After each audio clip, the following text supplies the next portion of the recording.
Call this meeting to order. If you would follow along with the Pledge of Allegiance and invocation from Ted Martin.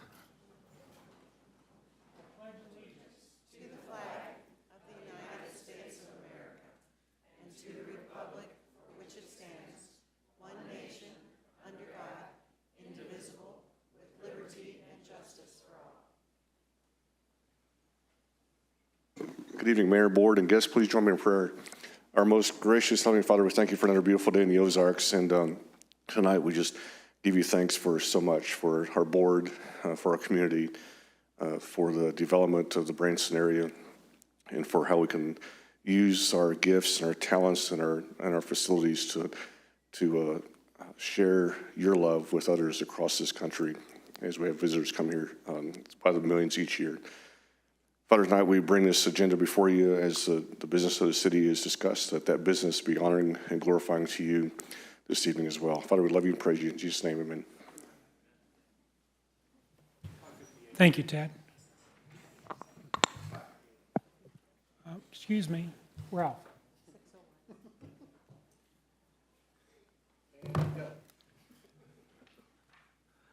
Madam Clerk, can we get a roll call, please? Lucas? Denham? Here. Cooper? Here. Milton? Yep. Howden? Here. LeBlanc? Here. Schultz? Here. Let the record show Alderman Schultz is attending virtually. So tonight we're going to start off with a few recognitions. Alan and Isla Camp could not be here this evening, but I have a proclamation that we will present to them, and I will read it. It says, whereas the Branson Scenic Railway has been a beloved symbol of the rich history and enduring spirit of Branson, Missouri, delighting locals and visitors alike with a scenic journey through the beautiful Ozark Mountains. And whereas for the past 31 years, Alan Camp, Isla Camp, and the Thomas Johnson, the original owners of the Branson Scenic Railway, have dedicated their time, talent, and passion to preserving the history of the railroad and ensuring its continued operation as a treasured piece of Branson's heritage. And whereas under the stewardship, the Branson Scenic Railway has become a key contributor to Branson's tourism and economy, enhancing the city's reputation as a top travel destination while creating unforgettable experiences for countless visitors. And whereas their dedication has cemented the railway as a vital part of Branson's cultural landscape, fostering joy, learning, and a connection to the past for future generations to enjoy.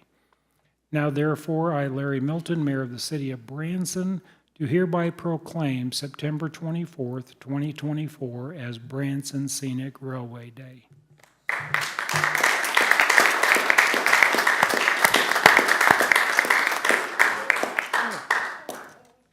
You want a group shot?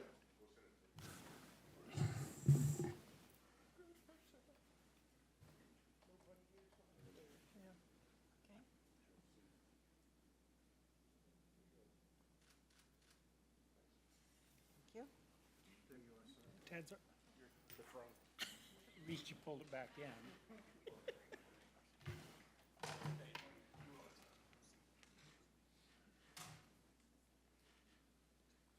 And rumor control is Pam Tillis is headed to town. Yes. She couldn't make it tonight. I have a proclamation that I will present to Marshall, and he will forward.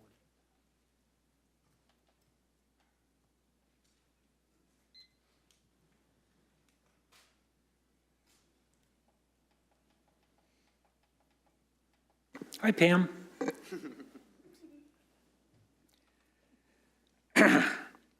Whereas it is recognized that Pamela Tillis was born in her family's homeland of southern Florida, one of the two Tillis children born there before the family moved to Nashville.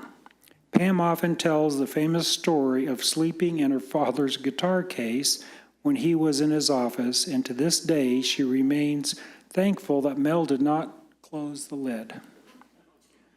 But all kidding aside, Pam would follow in her father's footsteps and chart her own path in country music.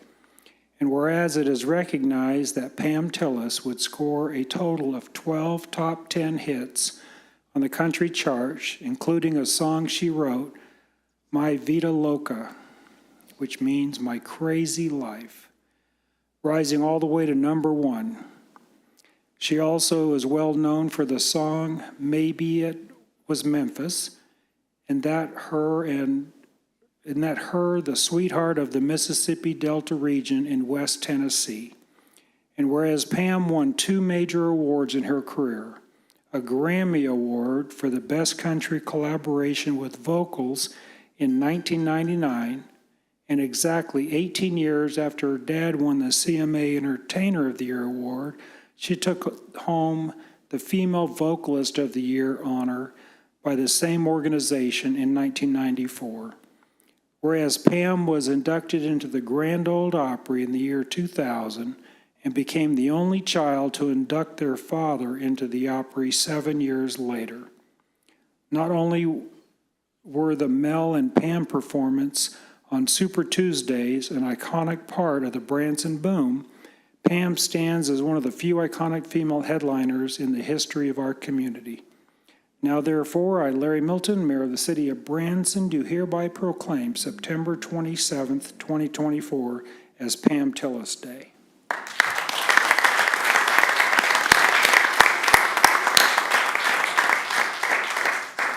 Say a few words. Hey, first off, thank you, Mr. Mayor. I really appreciate this. This is the 29th entertainer holiday that has been named in the history of Branson. We almost have a full month. And, you know, we wanted to name them for people that had an impact on Branson. You know, Pam, like it says in the proclamation, was one of the really iconic female headliners that had headlined in this town. And some of the people that have been around for a lot longer than me said, your aunt's a legend and you ought to do it for her as well. She has a concert coming up, guys, on Friday night at the Star Concert Hall, which happens to be the last theater that we performed in as a family. So it means a lot to our family. It would mean a lot to see everybody there and everybody in our community. So we invite you out, and the show starts at 7 p.m. So thank y'all.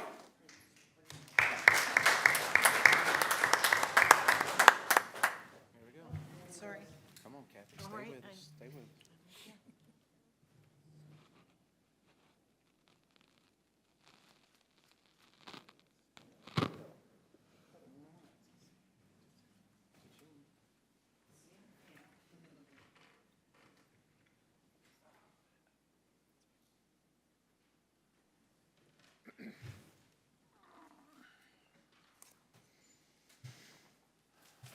My glasses. Do we have any speakers tonight, Hill? Yes, sir, we have 3. This is the public comment section of the Board of Aldermen meeting. At this time, the board will hear the citizens who have signed up in the order they are listed. Please note the clerk will let speakers know when they have 30 seconds left, and a notification will sound when their time is up. We ask that speakers wrap up their comments upon hearing the 30-second warning. If a speaker would like a board member to bring an item from the consent agenda down for additional discussion, please note this request during comments. Please come to the freestanding microphone to address the board. Madam Clerk. Our first speaker is Richie Zates, speaking on purpose.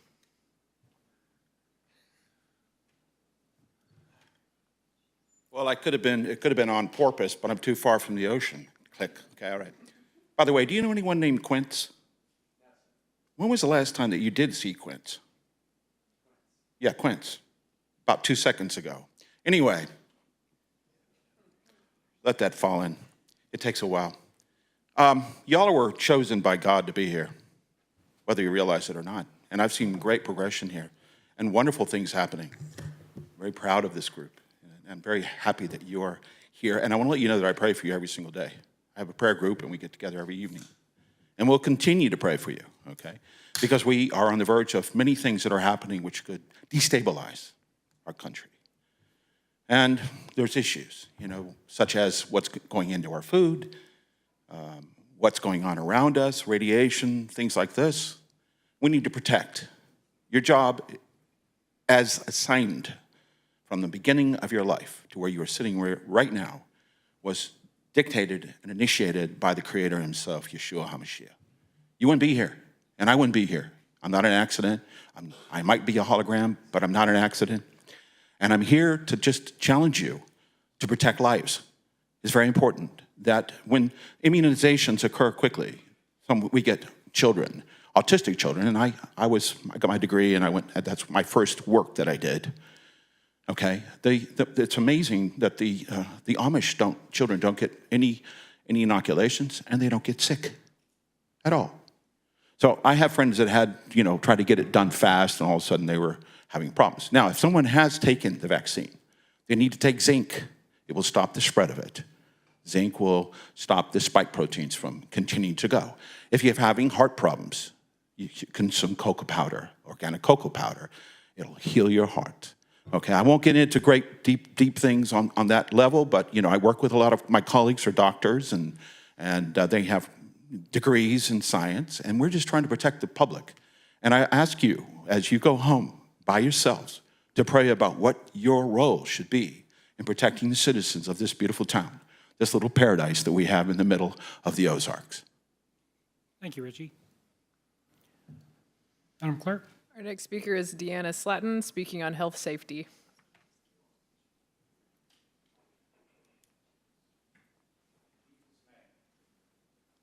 Hi, y'all. I'm back again to see if you've done anything with the LOIs. I've been hearing some things that's been going around with the schools mandating the shots.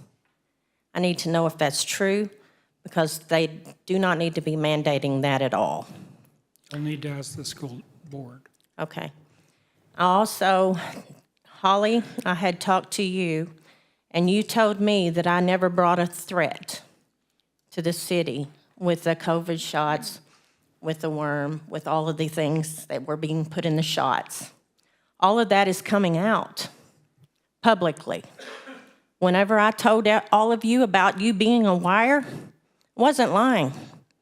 You can literally be controlled. You may be already, but it is a wire, and they can control you wirelessly against your consent. I didn't consent for it, and I don't think these people out here did either. And these are things that need to be addressed in the city, and she needs to get with me. And I've asked her, did y'all get all the information that I sent her? And she has not answered me back. I would like to have that answer, because the stuff that I'm giving you is stuff you need to see to make a decision, an informed decision, not one that's coming down from the pipes, because some of those leaders that you're getting your information from are traitors. And I brought you the traitors a while back, and they are literally trying to take over our country and turn it communist like they did Red China. So when I said China's on our doorstep, I meant it. And y'all need to be looking at all these contracts, and she needs to be answering me when I send her an email. That's all I need to say. Thank you, Deanna. Madam Clerk? Our final speaker is Beth Schultz, speaking on safety on the roads.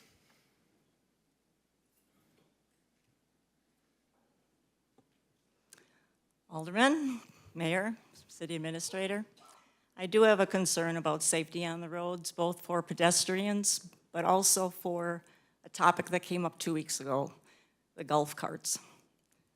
Let me explain. Those who know me know that I like to walk. If I can walk to a destination rather than take a vehicle, I will. And in all the years that I've lived here and walked around the city, I have seen those golf carts, and they have never been a concern for me. And I think it's because of where I have seen them. If I am walking down towards Iserman Park or Parnell Park and I've seen them down there, it's all residential, so it's no problem. Or if I go down to this end of the Wilderness Trail down by Sunset Park, or walk to Alexander, I've seen them down there as well, no problem, because it's residential. My concern comes in with what I heard 2 weeks ago, that they are going to be allowed to cross over a higher speed road or be in an area that has higher traffic. And the reason I have this concern is from what I experience on a regular basis as a walker. We have drivers that love to run the red lights.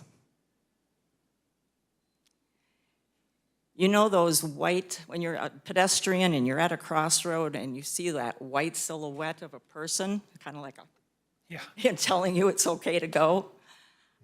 I have been in the crosswalk when cars have gone through the red light in front of me, more than once.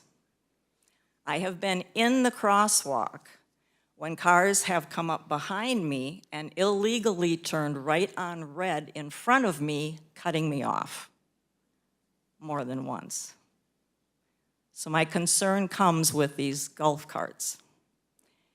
Just since the last meeting, I decided to pay more attention when I was out and about walking, and I counted 7 vehicles in the last 2 weeks that went through red lights. And I don't mean yellow turning to red, I mean red lights. So let me ask you, what are the chances that a driver who decides he wants to go through a red light is actually looking left and right for a big mass of metal coming at him? If he sees a vehicle, I'm hoping he's planning on stopping. But what are the chances that same driver who decides to run a red light sees a 5'6" person in the crosswalk that he's going to stop? Well, experience tells me it's not as high. So what are the chances, I ask you, that if somebody is in a golf cart sitting at, 4'6" in an open air golf cart and has the right to go forward, but the driver's decided to run the red light, what's the chance he's going to see him first? I have no problems with golf carts in residential areas. I am just asking that you might consider taking a second look at this and finding a safe solution for those drivers of our golf carts who are now allowed with permits on our roads. Thank you. Bev, I don't know if I understood it correctly, but I thought what was approved was they could be on a road that had a speed limit of 25 miles an hour or less. Did I get that right? Mm-hmm. But they can cross a road that's a higher speed limit.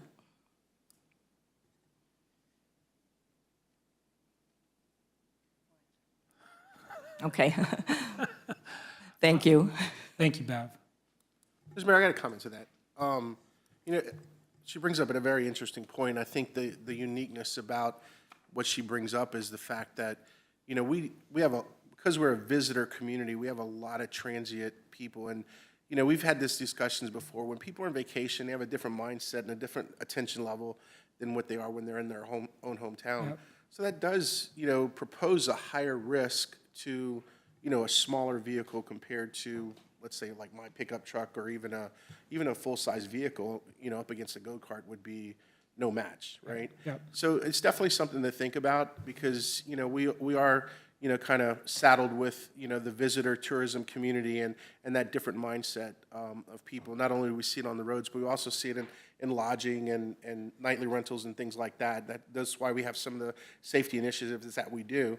So I think it's definitely something to think about because, you know, there is a greater risk because of that. That's a good point. We have a couple officers in the room, and maybe they're taking notes. Maybe. They are taking notes.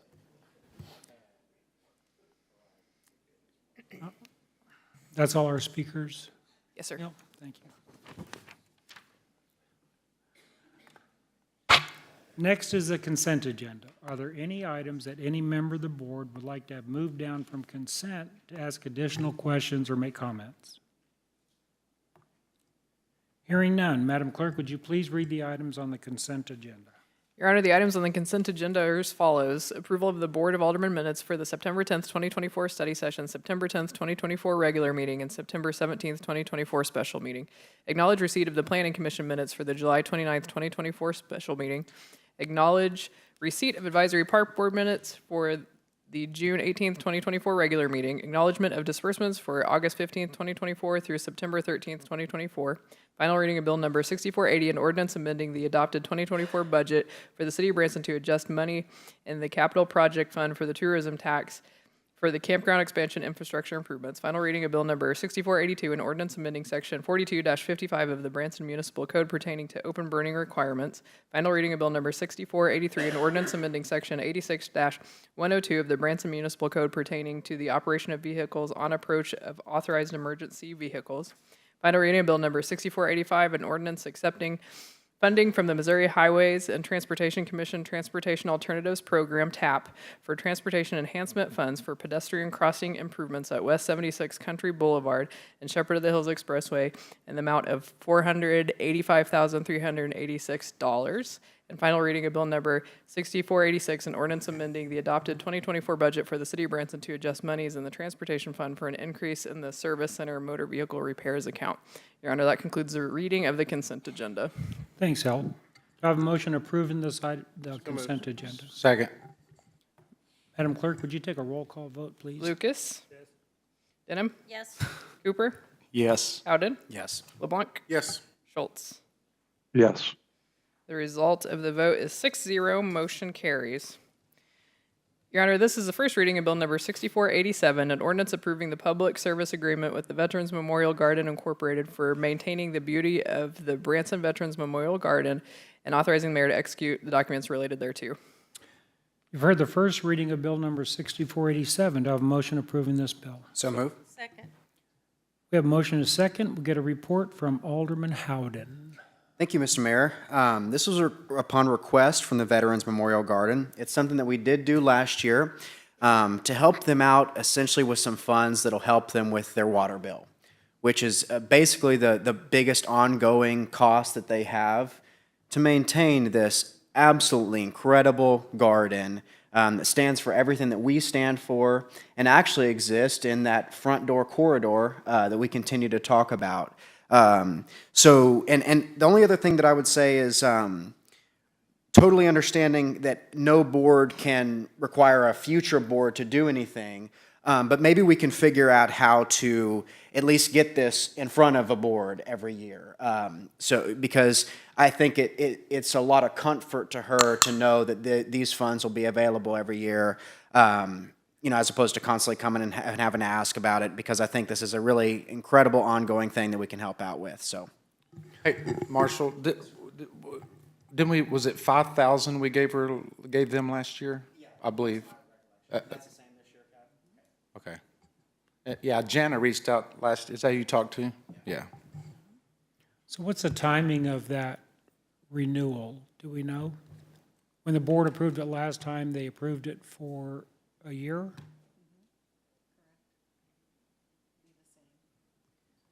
I think it was through the end of the year and it was a one-time payment. Mr. Mayor, Yes. do we know what their total water bill is? I feel like she submitted that, I feel like she sent it to me didn't she submit that last year? You're asking if she sent it to you? No, I Let me feel ask. like we've seen it. I don't know if she sent it to me or if we all got it. I don't know. The 5,000 covered it, whether I think it's around that range. They do have donors. In fact, the Rotary Board has been a big help to them, helping them put up a wall. An effort like that, especially, started by Ben Kennel, who's now passed on and has been picked up by Jana King Evans. It takes volunteers and it takes people that are willing to help. So this is just a small portion of what the overall needs that they have are, and they continue to take, funds and donations and everything. But, it's not an official city park, but I think the thought last year is that helping with the water is an infrastructure thing of not us overstepping our bounds, but at least we can help with the water bill. And provide a really great thing for the community, so. So Hill, Is there a reason we couldn't just waive their water bill every year? Yeah, there is. The utilities are a separate organization, a separate function from city government. So they have their own rates that they set up and structure, and ratepayers are the ones that decide that. so Hill, what do we need to do for this year to do the same thing we did last year. So the contract before you does that. It allows, it's a public service agreement that allows us to give that $5,000 payment to the Veterans Memorial Garden for their water bill. For 2024. Correct. And I think what I heard Marshall say is, I think he's looking at calendaring this, so future boards, so this would come up on an agenda. And I guess it can be done anytime throughout the year? Okay. Okay, fair enough. But I will see how the board feels. Any aldermen have any input on approving this? Was the that a Memorial motion Garden? on the part of, We're having a discussion. We have a motion and a second on the floor. I was just going to get some discussion before we voted. Hearing none, let's vote. All in favor, say aye. Aye. Opposed, same sign. Ayes have it. Thanks, Glenn. Your Honor, the next item is a resolution certifying the 2024 Missouri Local Government Employees Retirement System loggers delegates. Do I have a motion adopting this resolution? So moved. Second. We have a motion and a second. We get a staff report from Kim. Hello, Kim.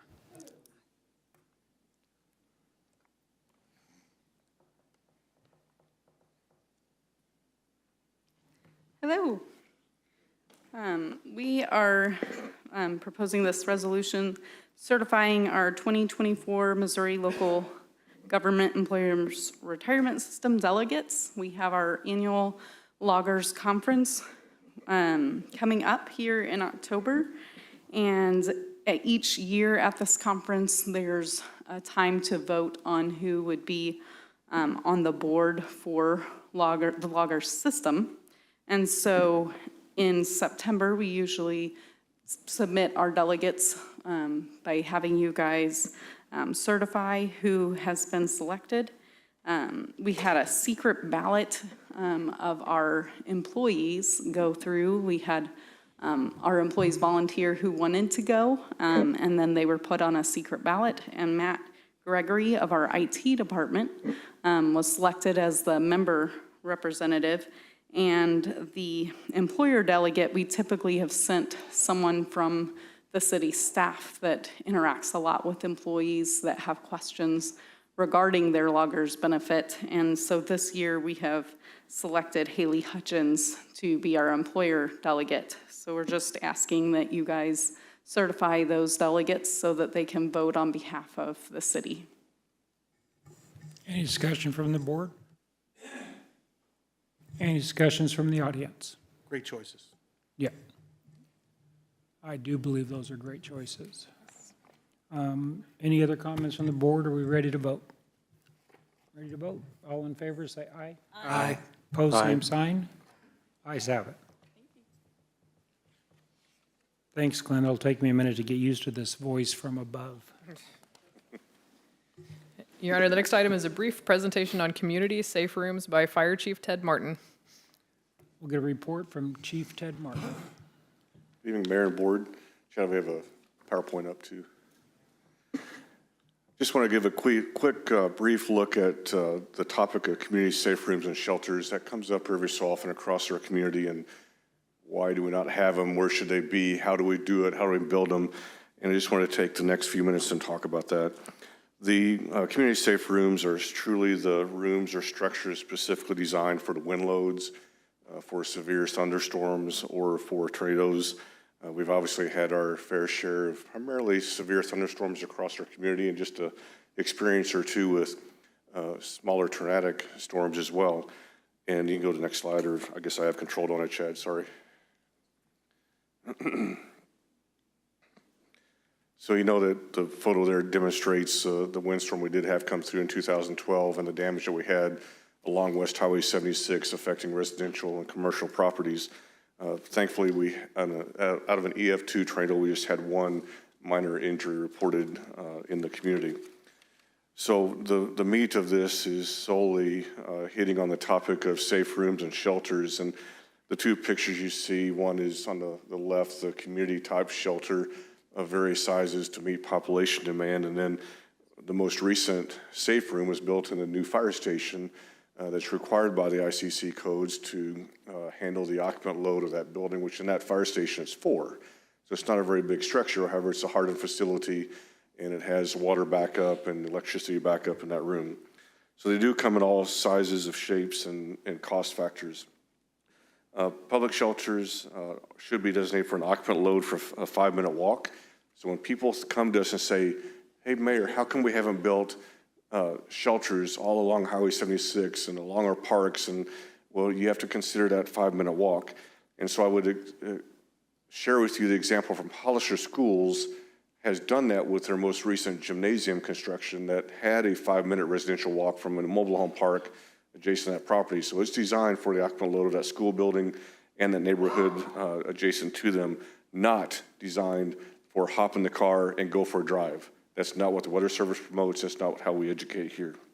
So those would be the 2 things to look at. To give you another example, I visited with Director Shook from the Parks Department over the weekend and looked at the numbers from the parks. And this past weekend, we had a softball tournament and soccer games. So it wasn't just those in play, but those in queue to play next, plus families and guests, plus a volleyball tournament going on inside. So she estimated greater than 2,000 people on property.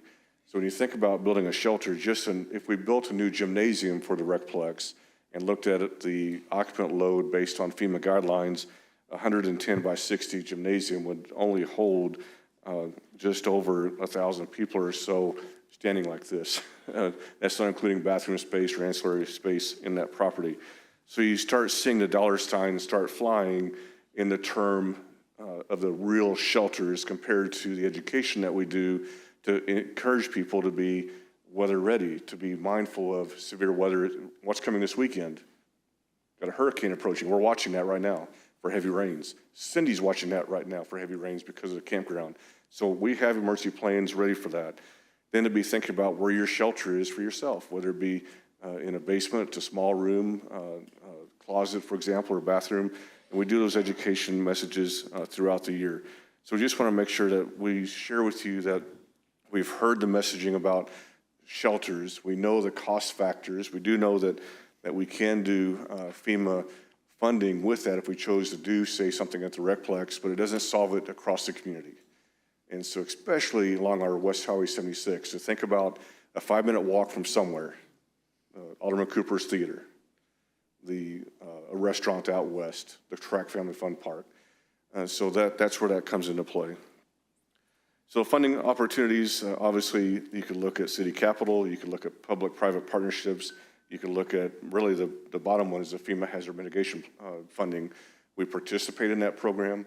We rewrite that program, that document every 5 years as required by FEMA so we can be a participant. And most of the taxing entities and special districts in the county do, including the school district. So if they chose to look forward to building a gymnasium, they could make that consideration to add a shelter as well. So those are all just factors that come into play. And again, we are a storm-ready city, and there's a reason for that, designated by the Weather Service. We're the 14th city in the state of Missouri to be recognized. There's now just over 100 or 150 or so in the state. So we do that because we have multiple warning points to get the messaging in. First of all, it's situational status again, knowing weather 2 or 3 days out, starting with working with our live broadcast media, weather radios, weather apps, social media apps, Branson alerts, and then we have the 23 outdoor warning sirens to get that messaging out. So multiple ways to receive it, multiple ways to put the warnings out. And then that messaging is consistent, and we've been the leader across the state of Missouri, especially in southwest Missouri, of adopting a unified outdoor warning policy. And when we wrote that policy, I said, wait a minute, I've got the education background for public education. I want those key phrases. We've talked about stop, drop, and roll, right? But when we look at the severe weather, we want the key messaging, know where to go. Be informed, know where to go. Know where to go, no matter where you are in Branson or Springfield or Rolla or anywhere else, the messaging is the same. Be as low and as interior as possible in a sturdy building. And then that means the basements, interior rooms, small closets. It worked here in 2012. When you see the hotels that were impacted and the bathrooms that were spotless clean, but the hallways were littered with debris, for example. So we hope that our continued community education not necessarily offsets, but maybe makes you feel a little bit better that we can't just come up and say, let's build X amount of millions of dollars worth of shelters for a very, very rare occasion. Plus, with the model building codes, we know that the buildings are stronger. They've got the wind load requirements that are involved in that as well. So it all comes together with the partnership to make Branson that storm-safe community as designated by the Weather Service. Happy to answer any questions. Well, thank you for that, Ted. Does the board have any questions for Ted? Just a comment, I guess, you know, the education component is obviously our strongest asset in this whole thing for the community. And so, you know, just kind of reminded, you know, with social media, you've seen like really miraculous things where little kids step into adult situations when adults are challenged. And, you know, it just kind of, having grandkids now in the lower elementary, I'm just wondering, like, are we getting penetration in there where we can get in front of those kids and share those phrases with them? Because I'll tell you, you know, adults have that mission drift. Kids, when a situation happens, they don't have the clutter, so they immediately default to the statements. And I think that's super important that we establish that. It's more than the schools. We do hit the schools intentionally in October. We'll be doing upwards of 100 programs across the community next month. So the firefighters will be very engaged with the public in fire safety on the theme based on smoke alarms.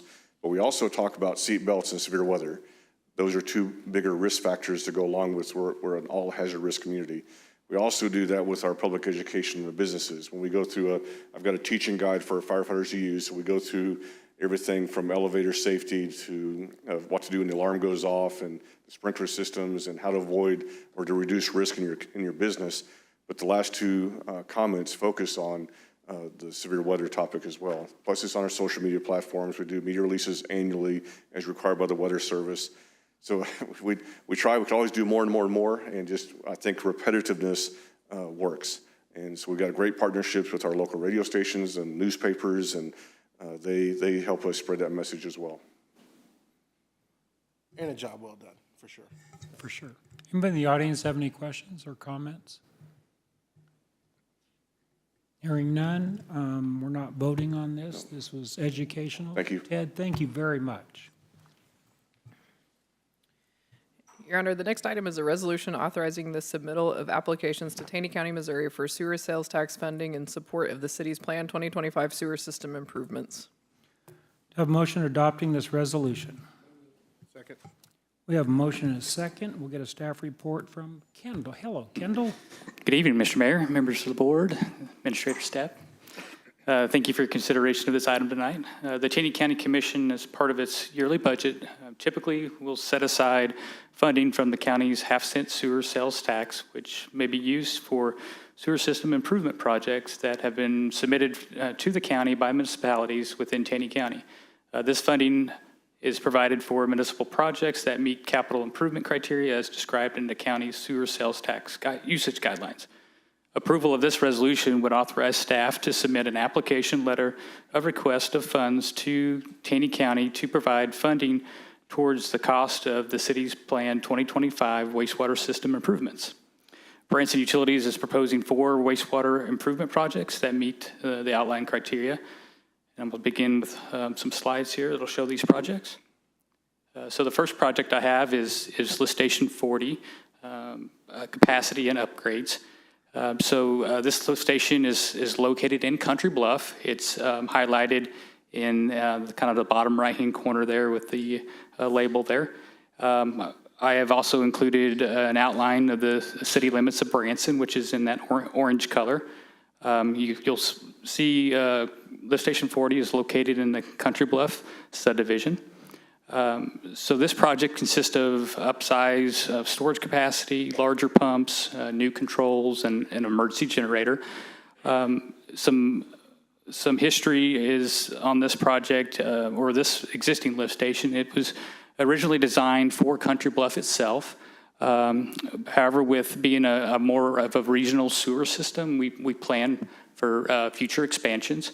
And as part of that future expansion, it would include developments within that watershed that this lift station would serve. And so there's projects to the west of Country Bluff that could utilize the lift station for services itself. And as well, we have future plans to take offline, or I should say consolidate, existing lift stations that are located in the Woodland subdivision, which is further west outside of the city limits, in order to help save on redundant pumping cost as well as future maintenance, which would eventually help also the sewer rates for the paying customers. The project is also sorry, apologize. I lost track of my notes here. Okay, also, I'll skip on to the next one, which would be lift station, which would be the public sewer main extension, which is Country Bluff as well. So that one is highlighted in the red line, which is on the west side of the Country Bluff subdivision. So when Country Bluff was originally built, they didn't plan for a regional sewer system. They planned just for Country Bluff itself. And so as a utility, we look for the future and growth. So we need to extend a sewer main from the Country Bluff system to the west. And this would include upsizing of an existing 6-inch sewer main to a larger size to handle additional flow of not only additional development, but also the existing lift stations to the west itself. And I should back up and say, I knew what I was trying to relay a while ago was the Country Bluff capacity upgrade is estimated to cost $1.2 million in cost. This particular project, the sewer main extension, is estimated at $130,000. And then the next project would be our wastewater master plan. This exhibit just highlights the different watersheds that are served by the Branson sewer system, and what we're working on our phase one of we're finalizing the phase one of the wastewater master plan today, or this year anyway. And next year we would like to conduct phase two, which would be addition of flow meters out in the gravity sewer system to help us analyze what flows we have coming throughout from each one of these basins. That will help us plan for future sewer rehabilitations, which is the next project that I'm going to highlight on the sewer sales tax request. But it'll give us a better understanding of the system and help us plan for future itself. And so the next fourth project, let me back up and say that the wastewater master plan would be estimated at $100,000.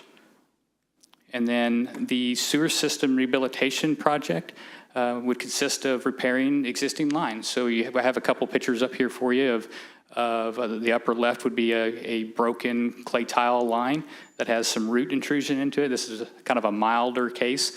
We have much worse pipe out there. And then on the right-hand side, upper right, would be one of our trunk lines that are located in the Roark Valley area, and that's near the creek. You can see lots of water pouring in through one of the joints.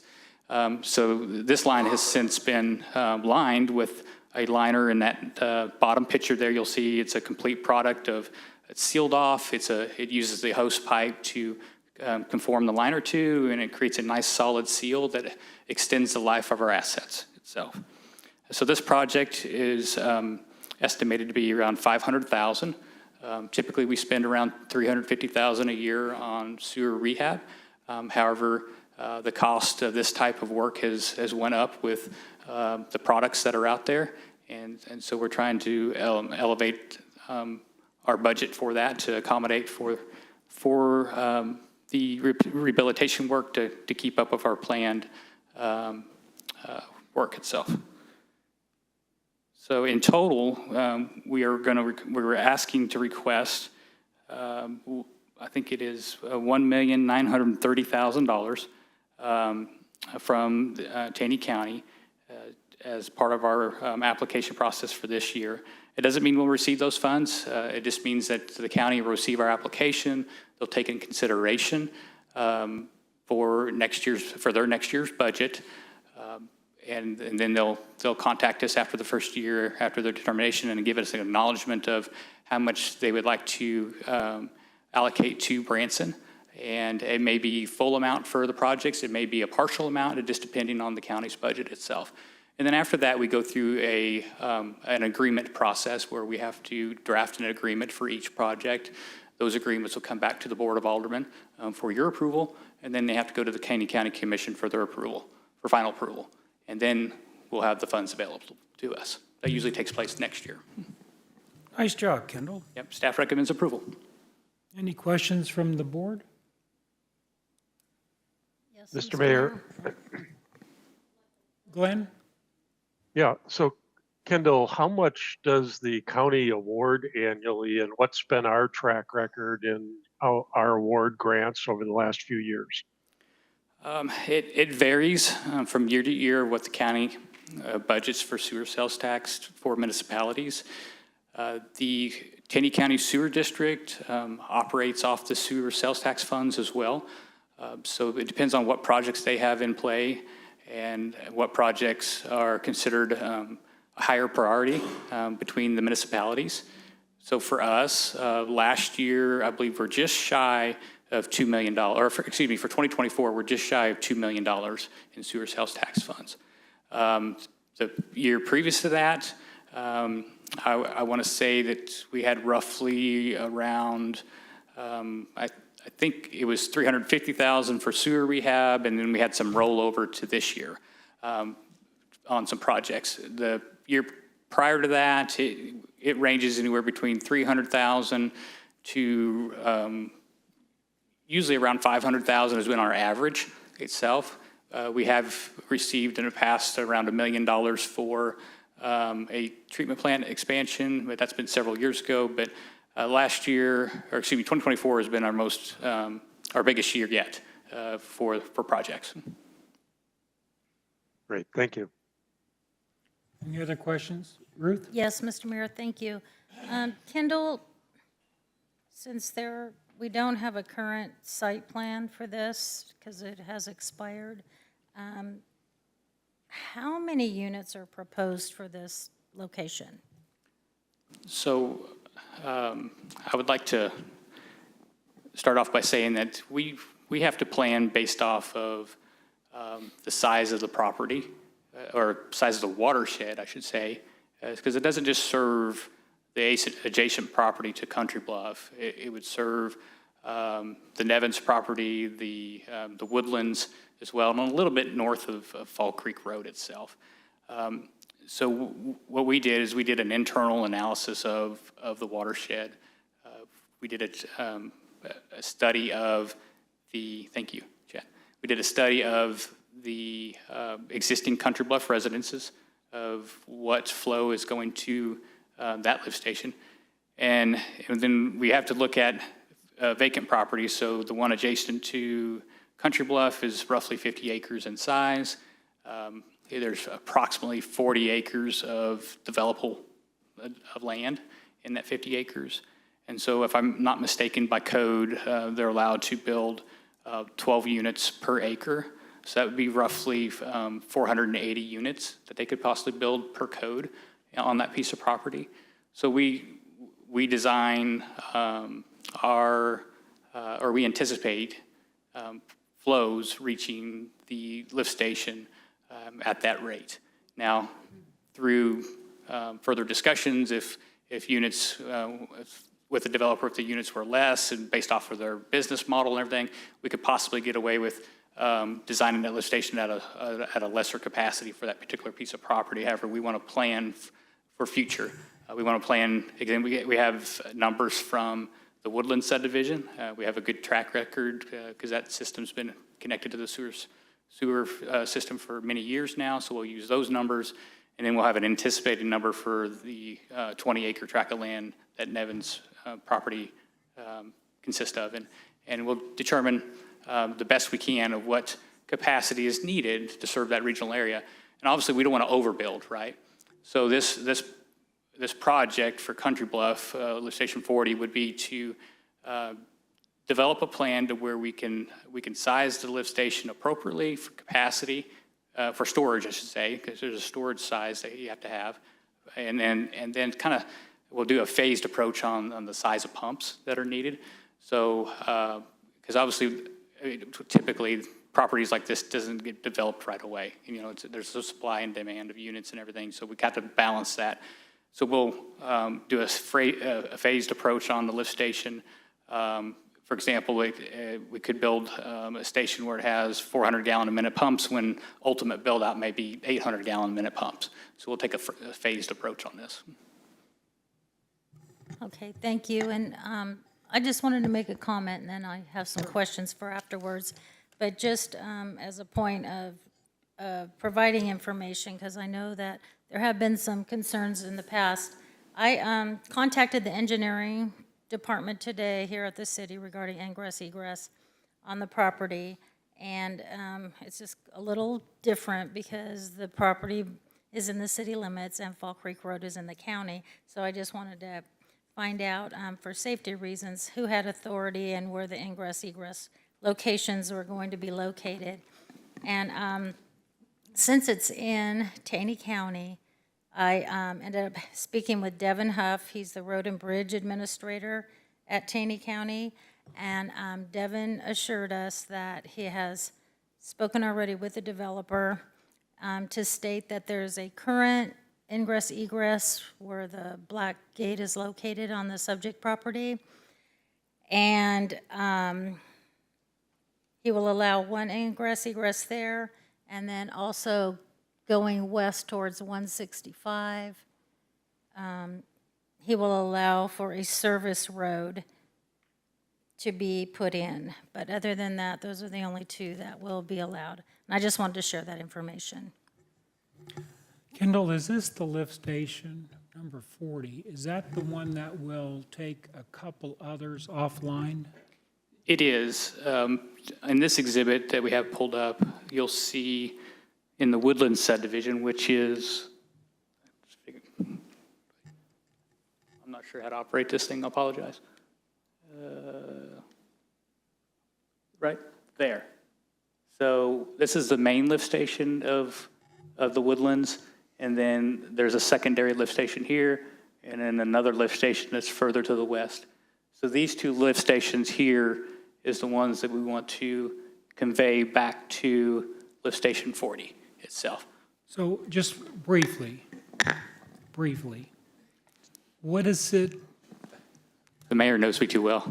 what's the benefit of taking existing lift stations offline? What's the benefit to the So we done analysis of it, and we're anticipated to save approximately $400,000 to $500,000 over the next 20 years. Okay. What that does is it cuts down on how many times the flow is pumped. Currently, it's pumped to the Fall Creek Basin, which goes through two major lift stations, which is 21 and 17, before it gets pumped back to the Cooper Creek wastewater treatment plant. This would take it to lift station 40, and then it pumps directly to Cooper Creek. Okay. Yeah, I thought this was the one that was going to remove a couple others. Other aldermen? Clay? You cut out the middleman. Yes. We're trying to do our due diligence to create more efficient water or sewer system to hopefully save on some rate increases in the future. Mr. Mayor. Marshall? Kendall, I'm going to speak very specifically about the item that we're talking about tonight. Would you say, and I think I know somewhat the answer to this question because you're bringing it forward to us in the 2025 sewer system improvements, but would you say this is one of the biggest areas of need in the community? I'm not asking you for a definitive ranking, but there is a lot of history here. We do know that there's been a development that's tried to happen to the west of adjacent to Country Bluff in the past. It's even come before this board. But I mean, would you consider it one of the bigger areas in need and that's why it was brought forward, or was it because of a potential development of why it was brought forward, or perhaps a combination of both? When you say need, I want to specify a specific use, and I would say housing. So that would be, in my opinion, that's what I've heard you guys speak on, is housing is a legitimate need for Branson. And so for me as a director for a utility, I'm looking at future growth and what can the system do to accommodate for future growth and trying to plan the best I can for that system. And if it's housing and that's the determination for it, that's what we're going to help, get in place. Any other aldermen? Any comments from the audience? Yes.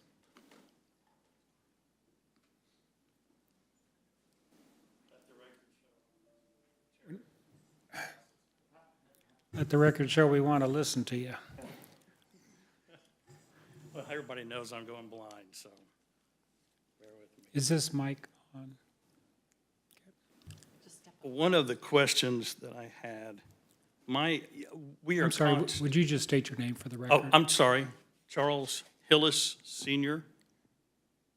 Go ahead. And I know there are a lot of projects that we need to do for the city and things that we need to take care of.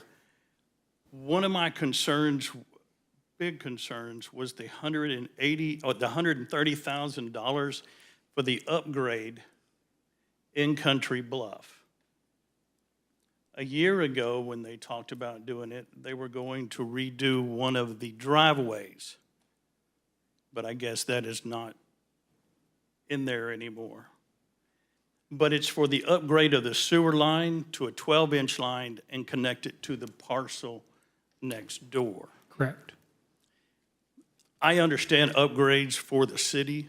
One of my main concerns is tax dollars being spent when I think that should be an owner or a developer that pays that fee and not done with tax dollars. It's one thing for you to upgrade a pump station because we need the capacity for future. But that one line is not necessarily for the future, it's just to run it to the new parcel. And I think that should be paid for by the developer, owner, business, no matter who it is, and not the taxpayers' dollars. We don't give the citizens the same opportunity if they need to hook up to a sewer line to get it paid for by the city or by the county. So why should we do it for another business? That parcel in question is actually has an owner that has received more than $53,000 in waived fees for building. So any more fees is just more and more add-on. Should that not be paid for by an owner?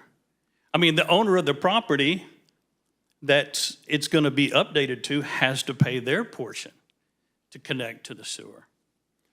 Charles, two answers to that. One is, I believe that upgraded line will serve more than just this one property. More importantly, for several years, we, elected officials, we have been really trying to find ways to encourage more residential development in our area. And this board is I won't use the word aggressive, but we are very open to see what we can do with taxpayer dollars, and in this case, it's Taney County sales tax dollars, to encourage more residential development in our area.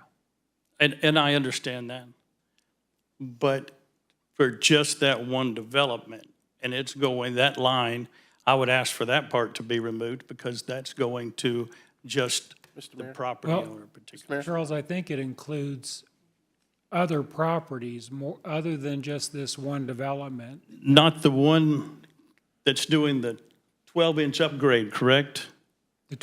And run into the 12-inch upgrade and run into the property on the other side? Mr. Mayor, Yes. let me ask Kendall a question. Kendall, to eliminate those other pump stations in the woodlands, in order to streamline that and get to that 400K to 500K over the next 10-year savings, that's why the upgrade's necessary, is to accommodate for the load on that side of the property. Am I correct? That is correct, yes. Thank you. Okay. Did you get that, Charles? I do. But what I'm also saying is that if that's not going to be assumed by a property owner or by a developer or anybody else, we ought to be getting something in return for that. We're getting residential developments. Right.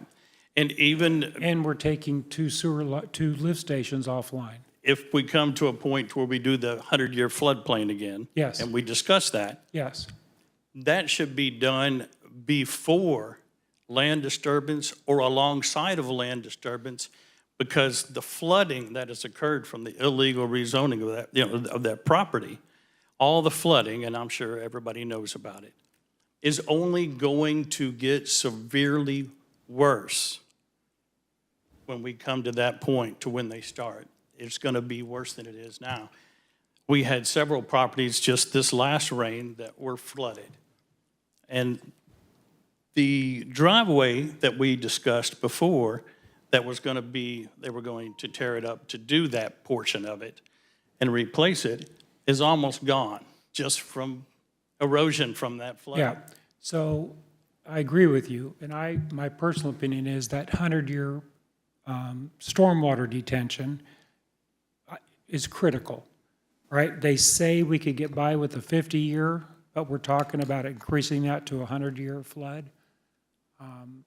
That's coming down the road. Right now, the request is this board going to authorize Kendall to go to the county to ask for all these dollars?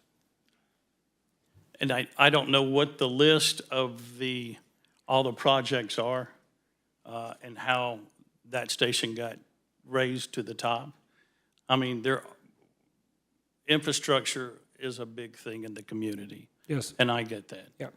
My concern was just that one portion.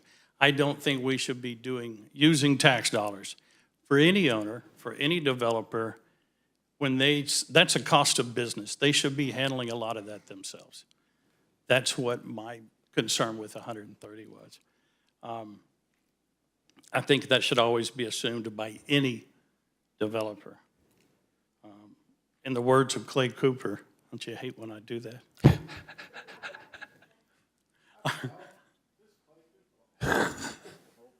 I'm not even going to give the statement. I'm just going to give the key words: accountability and consequence. Yep. All right? Thank you for your time. Thank you, Charles. Anybody else in the audience?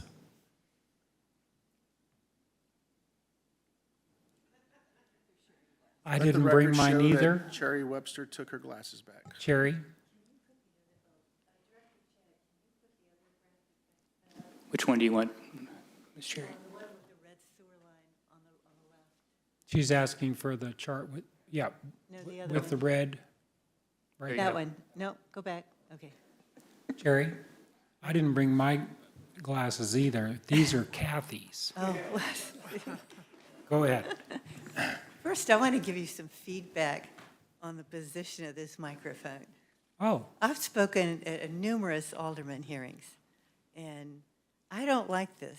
Because now I got to make sure my pants are hiked up, my shirt tail is pulled down, and my hair looks okay from the back. Because that's what I'm looking at home when I'm watching online. And that's what everybody. no, Sherry, Well, okay. Sherry, now you're looking at this one, aren't you? Where is it? Okay. I So think now she's we're- referring to the other angle from the camera So over the there. people at home can't see my butt anymore, So but everybody when else you can. speak, Mayor, I Okay. change the camera angle. All right, so, Oh, I see. Yeah, yeah. Yeah, Okay. got it. all right. We're through all that. Your time's up, sorry. So my name is Cherry Webster. I've lived in Country Bluff Estates for 15 years now. My property is one of the properties that directly abuts Mr. Ruda's parcel. There are approximately at least 19 people here that I recognize from our subdivision. At least 19 and about 11 households. I know 2 were not able to come because they were sick. So I have no problem with the funding request for the wastewater study, the pipelining. I do have a couple questions for Kendall to get some more clarification on the 1.2 million. And then I have questions and comments on the other 130,000 one. So Kendall, the 1.2 million on lift station 40, is any of that necessary in order to provide full capacity to Ruda's parcel? Cherry, if we could do this a little bit different format, so instead of right, Mayor, instead of the question answer back and forth between That's the right. public, if you just want to list off what your questions are, and then if Kendall's got the information able to share with you right away, Okay. he can do that. Okay. So another question for the 1.2 million. Is it correct to assume that these monies are just an initial step in upgrades to lift station 40? I'm kind of getting that impression it is. And is it correct to assume that none of the gravity lift stations in the Woodlands will be removed with this $1.2 million project? And the reason I say that is because if the 1.2 million doesn't also include running 1,500 feet of sewer line from Country Bluff across the width of the Ruta parcel and across the width of the Nevins parcel, you won't be taking any lift stations down until a subsequent phase where you add more capacity, I assume, to the lift station. So what I'm seeing right now is the 1.2 million. Do we really need it? At any given time, Kendall needs about $10 million or more, okay? He needs more than everybody else all combined. And I don't recall seeing Lift Station 40 on his priority list last year or the year before. It may have been, but I do remember asking him, are you going to be asking for sewer money for Ruta this past year? And he said, no, we have too many other higher priorities that we're going to be asking money for. And so why did the priority jump to the top now? Is it because some portion of the $1.2 million is necessary in order to give full capacity to Ruta's parcel? Let me just, and I know we'll get you the exact answers. Okay. Do you mind if my understanding is the 1.2 million, Jerry, is for this parcel here, for this parcel here, and I appreciate what you're saying because it is designed to remove these two lift stations. Ultimately. That's right. But your question is, to remove these two, there has to be a line connecting this to this. Yes. Yes. It is part of that $1.2 Fair. million, include that 1,500 feet of line? Fair question. It You does don't not know. include it. It does not include it. No.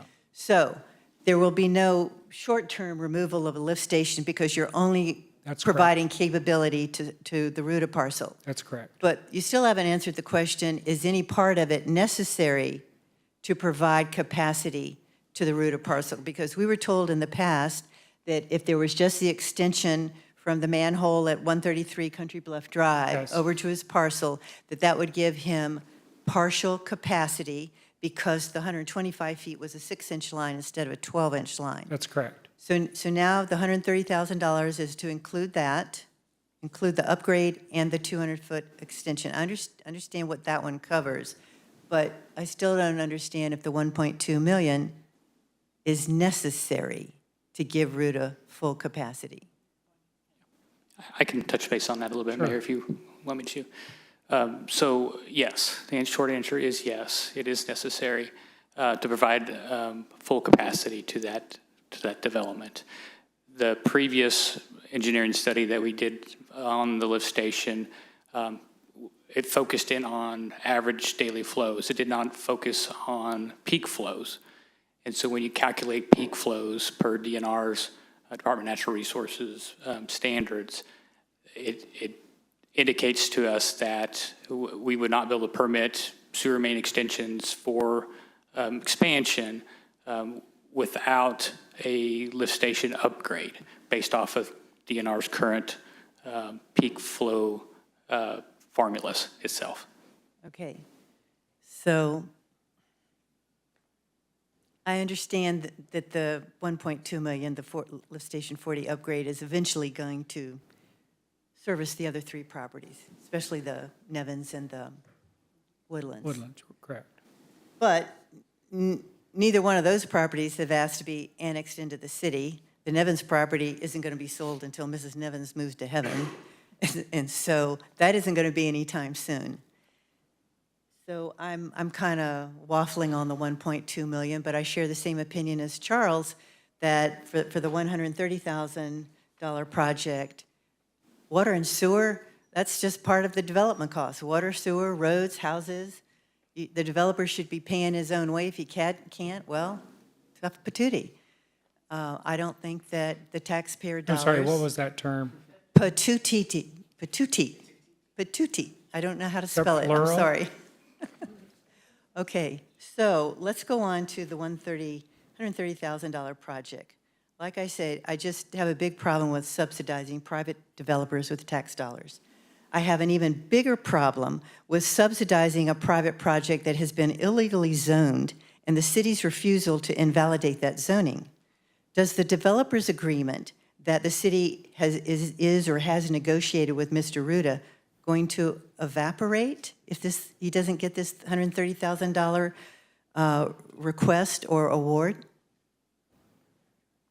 Is what going to evaporate? The developer's agreement. They're working on a developer's agreement now. Yes. And so if you don't make the request, if you don't make the request for the $130,000, is he going to walk away from the developer's agreement? I have no idea. That's cart in front of the horse. Okay. All right. Now, several points and recommendations that I would like to make. First, let me start with a why question. For the benefit of those of you who weren't on this dais in 2020, and also for those not in leadership and on staff in 2020 and 2021, let me explain why I'm asking why.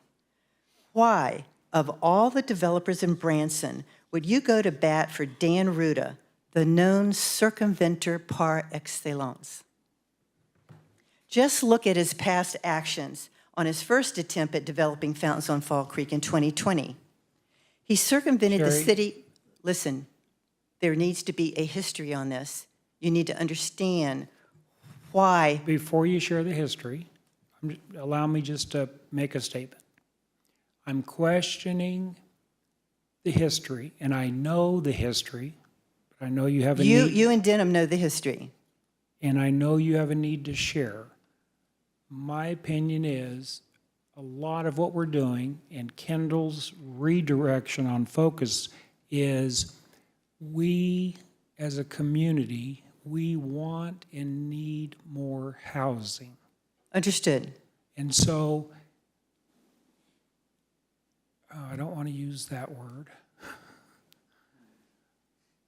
We want to do what we can with taxpayer dollars to encourage growth for residential on this part of town, the other part of town. Hopefully, we're going to have more projects that's going to come to us, and they're going to say, would the city do X if we can provide Y? And I'm telling you, this board has an appetite to help get more residential. So I know the person we're dealing with. I know the sins he's had. Some of what he's done here, I know, that I had meetings with your board, right? And meetings with your association. I strongly condemn Ruda for doing what he did. Ruda has said he made a mistake. We can't go back in time. In my opinion, I think he's paid a huge price for missing several years of a real hot real estate market. So I think if, instead of trying to provide corrective actions for him, I think he learned his lesson on not doing what he did. Again, you're smiling. I don't know that he'd go Old through. habits die hard. Well, I'll give you that. But this one cost him in the pocket, and I don't think he'll repeat those. So part of, instead of listening to the sins, what we're being asked to do is vote for approval for Kendall to go ask the county for sewer tax money. And to answer yours and Charles' question again, this line here, it makes no logical, that red line, it makes no logical sense to pay to put in a 6-inch line today or an 8-inch line today when for a few extra dollars, basically the cost of the pipe difference, but not the trenching and all the stuff, to be able to provide access for future properties, right?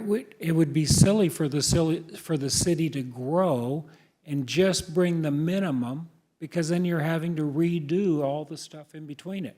So in my opinion, that upsizing is for these potential 400 homes, but it's also for future growth. Nevins, who knows if they'll ever come in the city, but it just makes prudent sense to prepare for that. I understand your point of view. Thank you. I'd still like to present the history. Then Maybe that's, can I just say you one bet. more, pardon me, Cherry, bet. I know you're trying to get to it. There's a couple things, and maybe I can head off without being rude, some of the things that you're going to bring up, because we've had great conversation, and you have educated me on these issues since I walked in the door. But the item on the agenda tonight, again, is just like the mayor said, is just to ask permission to grant permission for us to ask the county if they'll pitch in, right, to help us with the costs of this, or pay for the whole thing, God willing. So that's all we're talking about tonight. It's really not it's inappropriate to be talking about a project specific when there isn't a project in front of us to be discussing. Having said that, I've had conversations with all the elected officials over the last couple of days and educating them and promising them that before we would ink any developer's agreement between us and whomever is, if it's Ruta or whomever is developing in the future in this area, of course I'm going to bring it to them to make sure that I'm on the right page and the expectations are met. Your expectations have been front and center in my conversations with the developer, and we've made great strides, Cherry. I haven't been able to share that with you yet because my first obligation is to talk to my bosses, the elected officials, and make sure they're okay with it. But we're not there yet. We don't really know what the final agreement's going to be until we find out if we're going to get any money to help us with the sewer extension. See, now that I look at that as the chicken and the egg. It Why are could you be. asking for money? He won't even give you his site plan for the 50 acres. No, I have a proposed plan. I have a concept plan. We've been in numerous conversations over the last 18 months about this, back and forth. So I know what they're trying to do. It's not in cement yet, because again, a lot of what they're trying to do is going to depend on what we're able to do and the county's able to do. So we've got to keep moving forward, and it's slow pace, it's a snail's pace, but the only way we can do that is to get there together. And I promised you at your dining room table, as you remember, that I would make sure that your concerns were loud and clear and met. And we have had great conversations, I'm happy to report, in those regards. Well, you've mentioned the development agreement. And one of my recommendations, if you decided not to remove the 130,000 project from the resolution and to keep it, I do understand your point of view. It's just that I've never seen behavior from an individual like I've seen from Dan Ruta. We have had no choice but to tolerate his shenanigans. It was circumvention after circumvention after circumvention.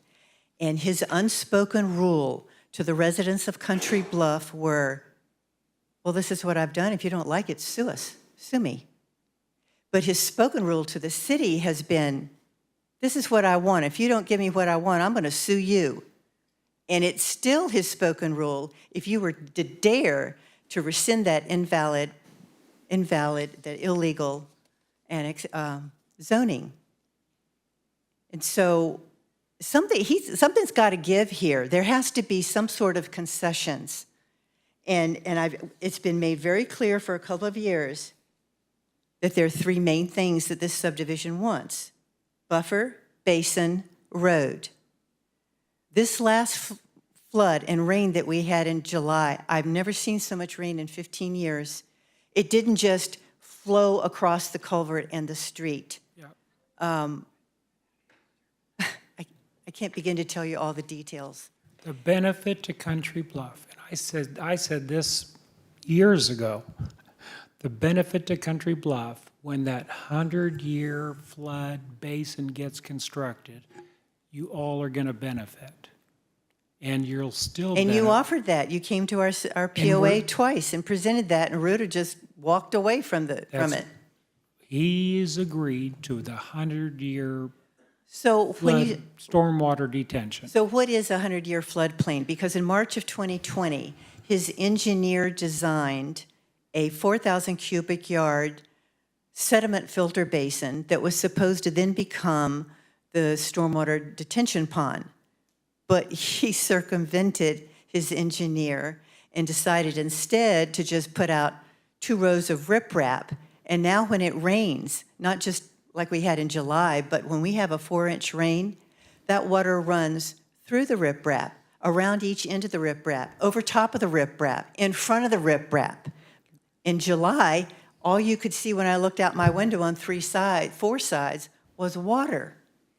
And there was no place for the water on the street to then, it normally right. diverts down a swale into the backyard and runs down the property line with Ruta.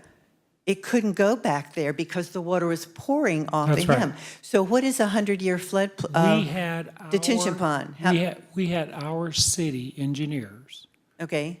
design the 100-year. Is it 4,000 cubic yards? Is it 8,000? Again, Is it? these are so many details, Cherry, but there's new leadership here in the city, in these departments that were here at the time, in the days you're talking about. We have implemented a culture of consistency, fairness, transparency. Everybody is expected to follow the rules no matter what their last name is. And that's how we've been doing business now since I've come into this job.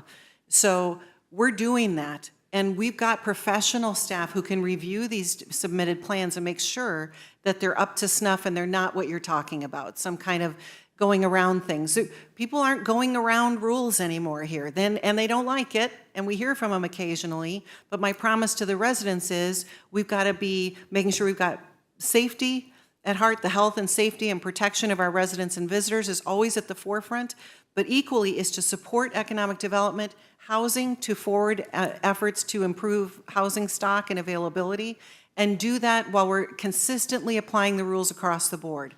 And that's what we're trying to do here. So to talk about details of a stormwater detention basin at this point is so far off the agenda, it's premature. Well, let me ask you this. Is the detention pond going to be on his property? Yes, his ma'am. 52 acres? Yes. Okay, because And right then- now and he's that's- using lot 34 and lot 35 for his detention Nope. pond. I'd just like to jump in real quick and remind everybody that How- we have an agenda item regarding a Taney County request, and we have to be careful that we stay within the bounds. That's our city attorney Okay. keeping us in line. Yes. So I'm going to stay out of line just for a second. Just for a second. Uh-oh, there's the back. Sorry, whoopsie. Oh, no. Thank you so much. Jerry, I really hope you just heard what Kathy said. I appreciate what she said. And I would appreciate, and we all may be well-served to go back and watch the recording. Because I'm going to tell you, she's been here, next month it'll be 2 years. I've seen her in action. I've seen her talk to her directors. And when she said, this is new news for everybody. When she says, it doesn't matter what your name is, everybody is playing by the rules, period. That hasn't been the way it's been in the past. You may know that. Yes, I can tell that's you. good news. I have seen her do it.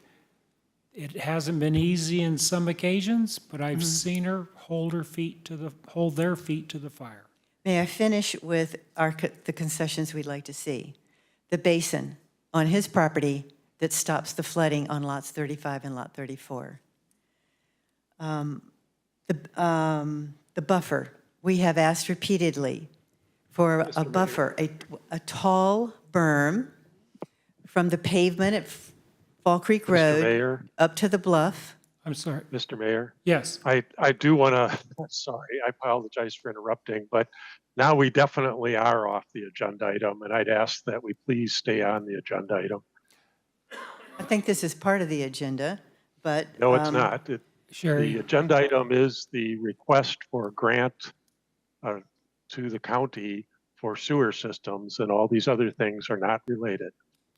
I will finish with this last statement. Alderman, Given Mr. Ruta's prowess at circumventions, and since old habits die hard, this circumventer will need a babysitter.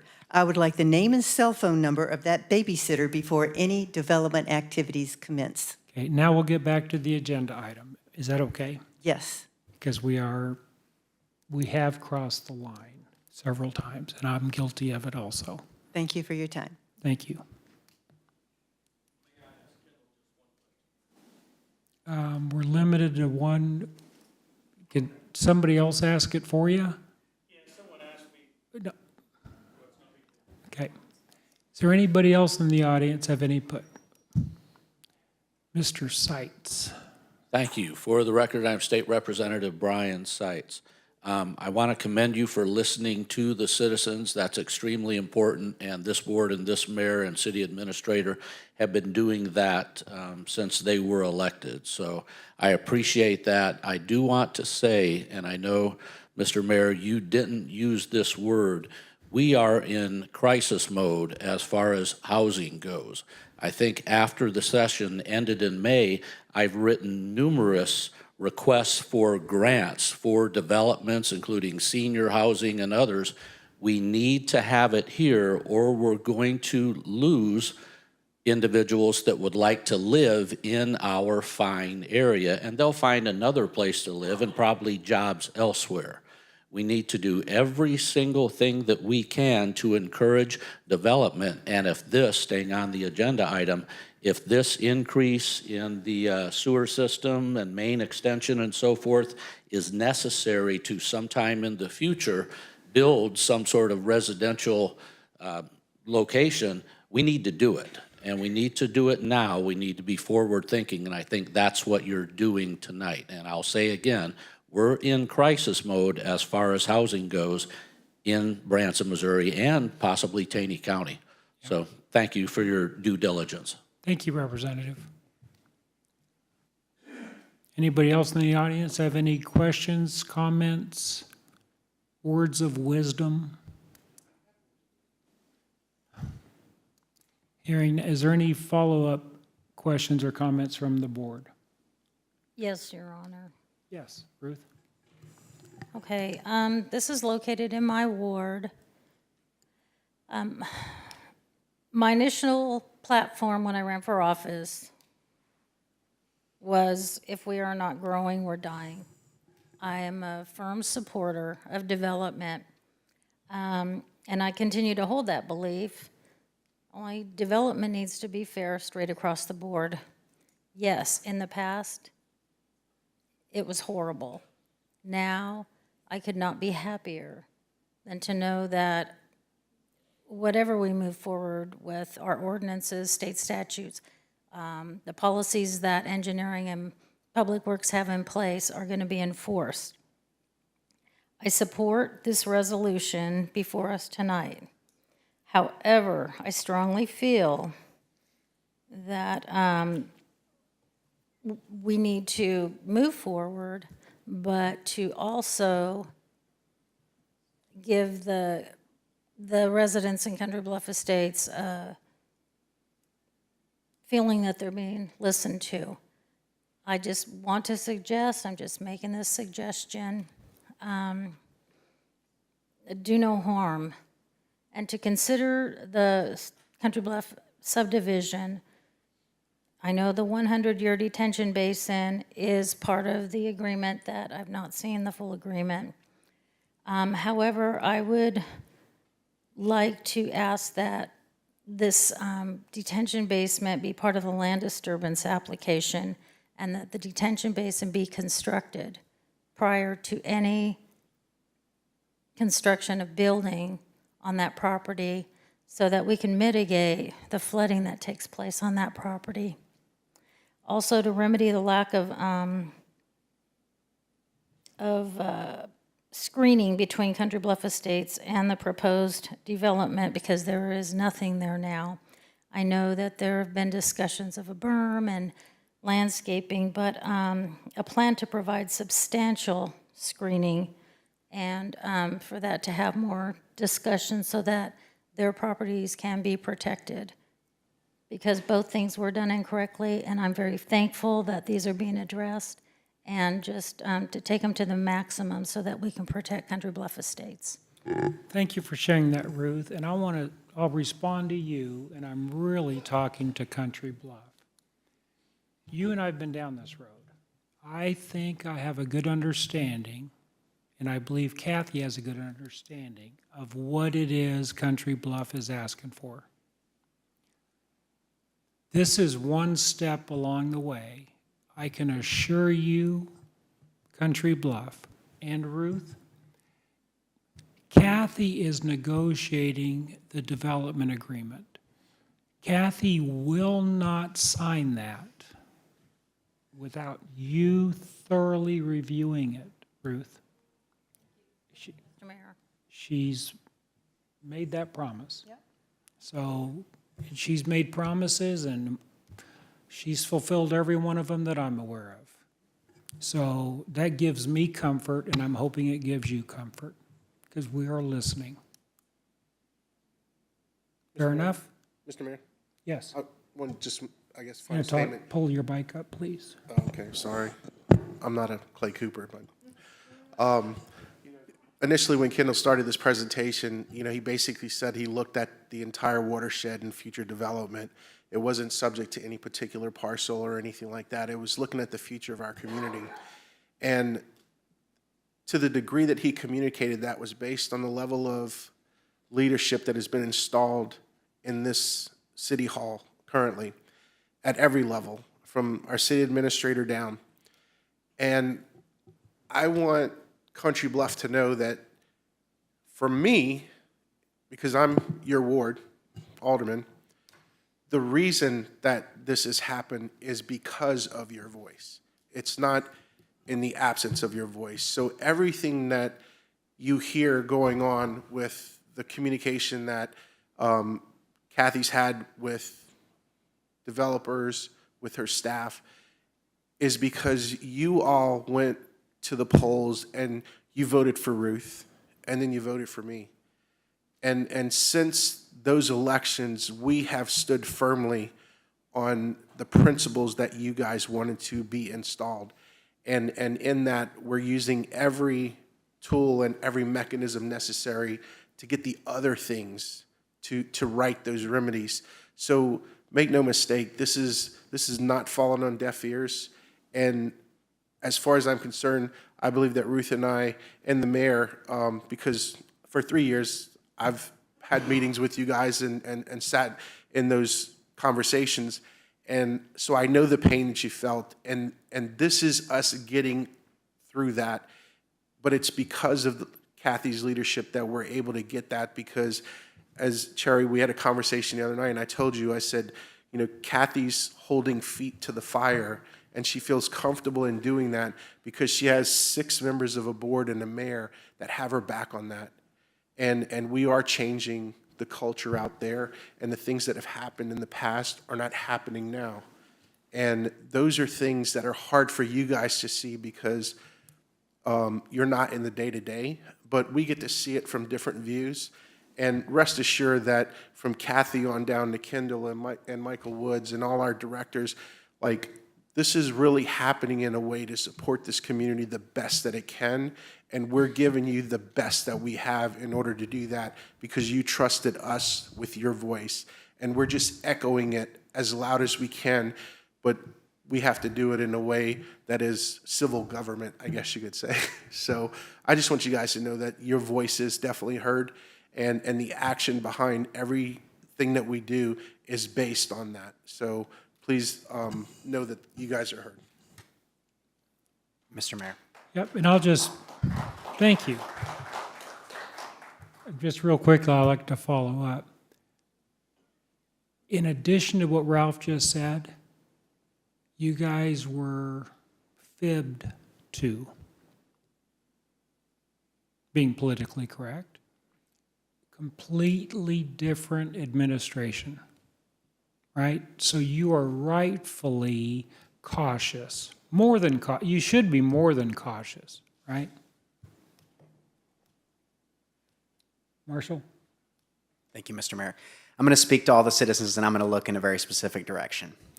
The very first vote that Ralph and I took was about sewer improvements in the past, and we voted no on that.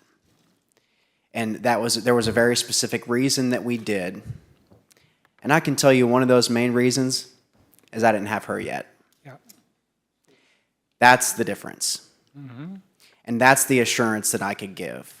That you're not my ward, but ever since, from the very moment I was put on Planning and Zoning Commission, I cared about protecting our neighborhoods. And I've fought for that, and I will continue to fight for that, and you have my word on that.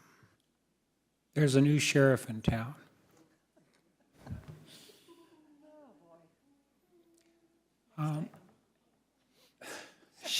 She says next item. She's pretty humble, but I've seen her hold her own. So, are we ready to vote, board? So, I'm sorry? Oh, Glenn, did you have anything before we vote? No, I'm good, thank you. Okay. So all those in favor, say aye. Aye. Pose same sign. Ayes have it. Thank you, thank you, thank you. And we will now take a short recess.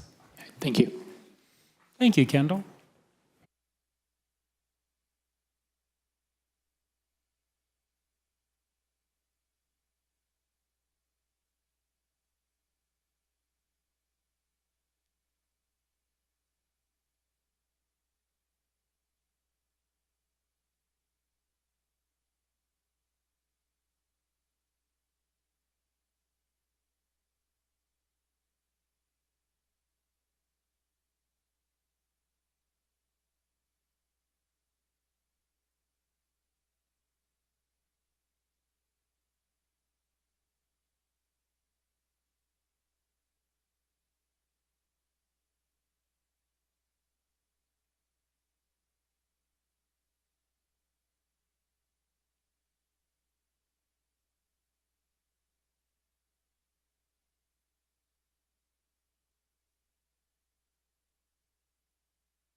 He's incognito. Is undercover. Call this meeting back to order. Hillary, we're on item 14, I believe. Yes, sir. Your Honor, this is the first reading of Bill Number 6488, an ordinance amending Chapter 6 of the Branson Municipal Code pertaining to sale of intoxicating liquor. Huh?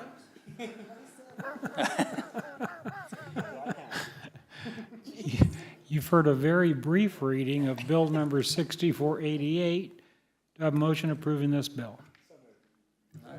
We have a motion, a second. Staff report from Matthew Henry. Good evening, Mr. Mayor, Board, and Administrator Stepp. So yes, we're here to discuss Chapter 6, an amendment on intoxicating liquor. This is really fairly straightforward. The gist of this is basically going to be to better align the city's code with state statutes. And there's two main points to this. We'll see here, we've got a brief slideshow. So better aligning, and the purpose behind this is to help our business community and citizens as well. We don't want a lot of confusion between city, state law, and that seems to be what we have on 2 points. One of those being allowable hours for liquor sale, specifically on Sunday. And the other has to do with to-go orders, which is a little bit newer, especially since COVID. Some things have changed. So we're really focusing on some concerns that we hear repeatedly from the community. Some of those, like, why are permitted sales of alcohol different in Branson on Sunday than what the state allows? Again, this causes some confusion for businesses.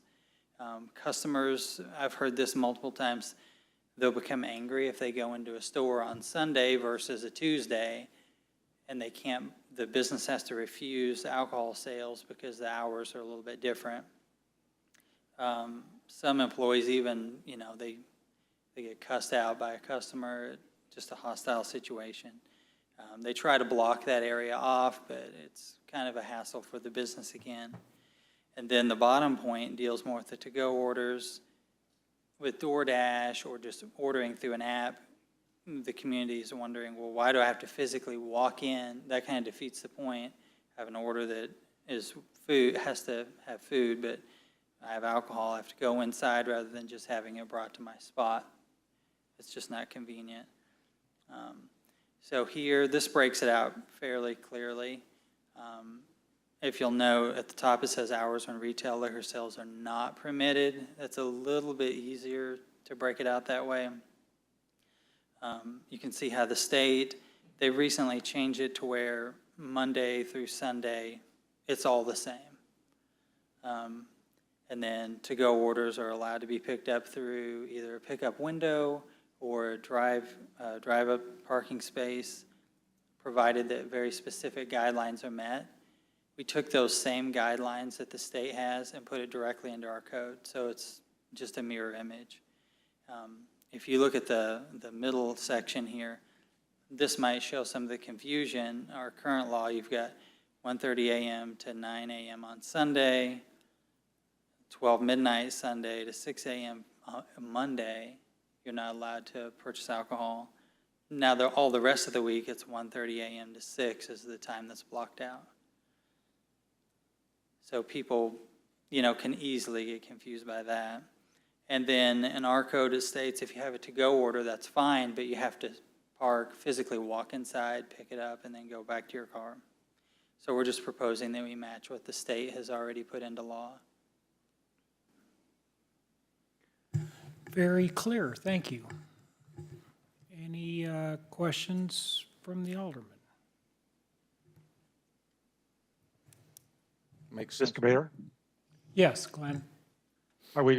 is there additional slides that talk about the to-go aspects of it? Are we going to cover that yet? I don't have a slide. It is in the proposed ordinance. We have all those sections in there. And that's the part that basically we took right from the state statute and plugged it into our code. I have concerns, and maybe you can address it. you said it. The example that bothers me with the to-go orders is we're now in an environment where we have a tremendous number of food delivery companies in the marketplace that can pick up orders and deliver them to your door. It just seems like this is a very slippery slope in terms of age verification of liquor sales, because I don't want to use a company name, but one of these delivery firms picks up an order with alcohol included that's sealed and so on, like the ordinance proposes. But we have no follow-on provision, nor are they really a party to it to do age verification of who they're delivering that order to. And so it just seems to open the door for, minors getting access to alcohol. Matthew, what does the state say about that? Let's take a look. Delivery orders?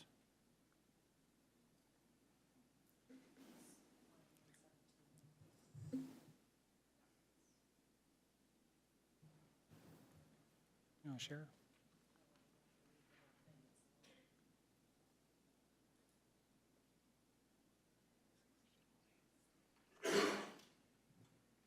Matthew, does the state have a provision in there, or maybe Holly, you could answer this? Do they address, like, I'm assuming the employer, the delivery company, would, if they're in the business of delivering liquor, that they would make sure that they've got employees that are of age to deliver liquor, just like if you hire a bartender or. But it's not in like- this statute. That's my point. Oh, that's is what I was asking. The whole issue of controlling delivery of this alcohol by a delivery company is not at all addressed in this ordinance, in our ordinance. Glenn, I'm not sure I saw on the two examples that Matthew gave, I think the two issues were pick it up at the restaurant. You have to go inside, or they can bring it to the car. It doesn't preclude a delivery service doing it. That's why I was asking if how the state addresses delivery items. Yeah, that was my question. Does this, as the state law is right now, do they allow these places to deliver alcohol to people's doors? That's a Holly question.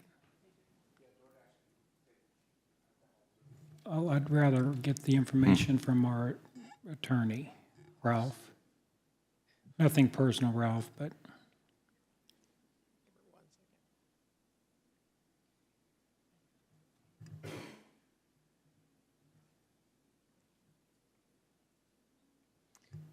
I'm so sorry, I have not pulled it up. Mayor, if you like, we can just table this. This isn't urgent. We can table this and do more That's fine. research and bring it back. You okay with that, Matthew? yeah. Let's find out how the state addresses delivery. And we'll bring this back at our next meeting to address. The other thing I think would be worth discussing or doing some research on, and maybe you've got the answers already, is it basically says in our ordinance, in our proposed ordinance, that the restaurant can only deliver twice the amount of alcohol versus meal servings. I mean, who monitors that? Who regulates that? Who checks up on compliance of that? It just seems, again, another area we write an ordinance to say, okay, this is what you have to do. But do we have somebody that goes around and checks these kind of things? So we coordinate with the police department and they do compliance checks. We primarily. But there's nothing, in this case though, we're specifically, because this is new, right? We're telling a restaurant, in a restaurant, let's just contrast this for a second. So in a restaurant, when the restaurant sells alcohol for on-premise consumption, there is no such limit that it can only be twice the number of meals, right? So now we're placing a new limit in our ordinance specific to delivering alcohol for to-go orders. And we're saying that that establishment is limited to delivering alcohol at twice the number of meal servings. And by the way, that's what, 100 some ounces of alcohol per meal served, which is kind of an astounding number when you think about it. But my point is, who is going to, within the city, since we're talking about a city ordinance, if we're going to put this into the ordinance, who's going to go around and check these restaurants that are delivering alcohol off premise to make sure they're not exceeding this threshold? Glenn, I think that's another very good question that we will get addressed before this is presented to the board again. Mr. Mayor, I make a motion to table this motion to the next meeting. Postpone. Can we postpone? Postpone, please. Second. We have a motion and a second to table/postpone this to the next meeting. All in favor, say aye. Aye. Opposed, same sign. Ayes All have right, it. thank you. Thank you, Matthew.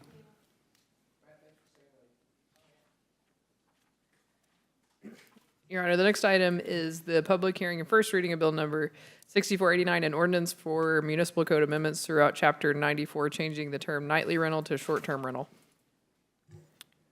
We'll now open up a public hearing and begin with a staff report from Holly.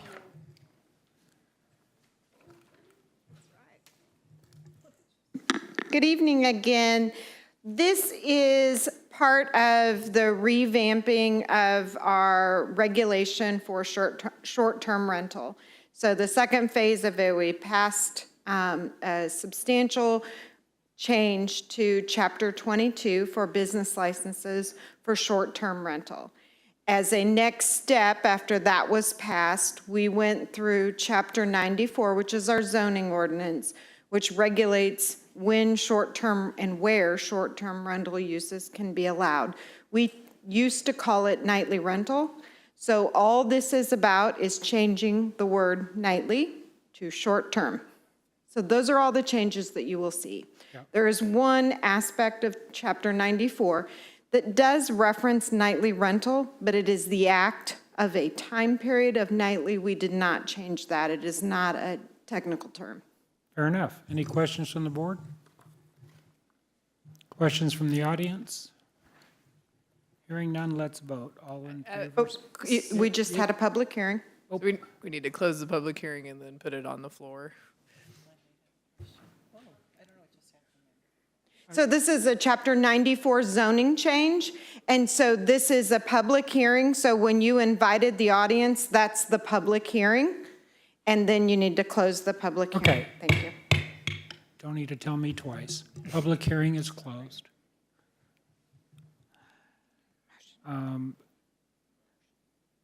So, does the board have any comments?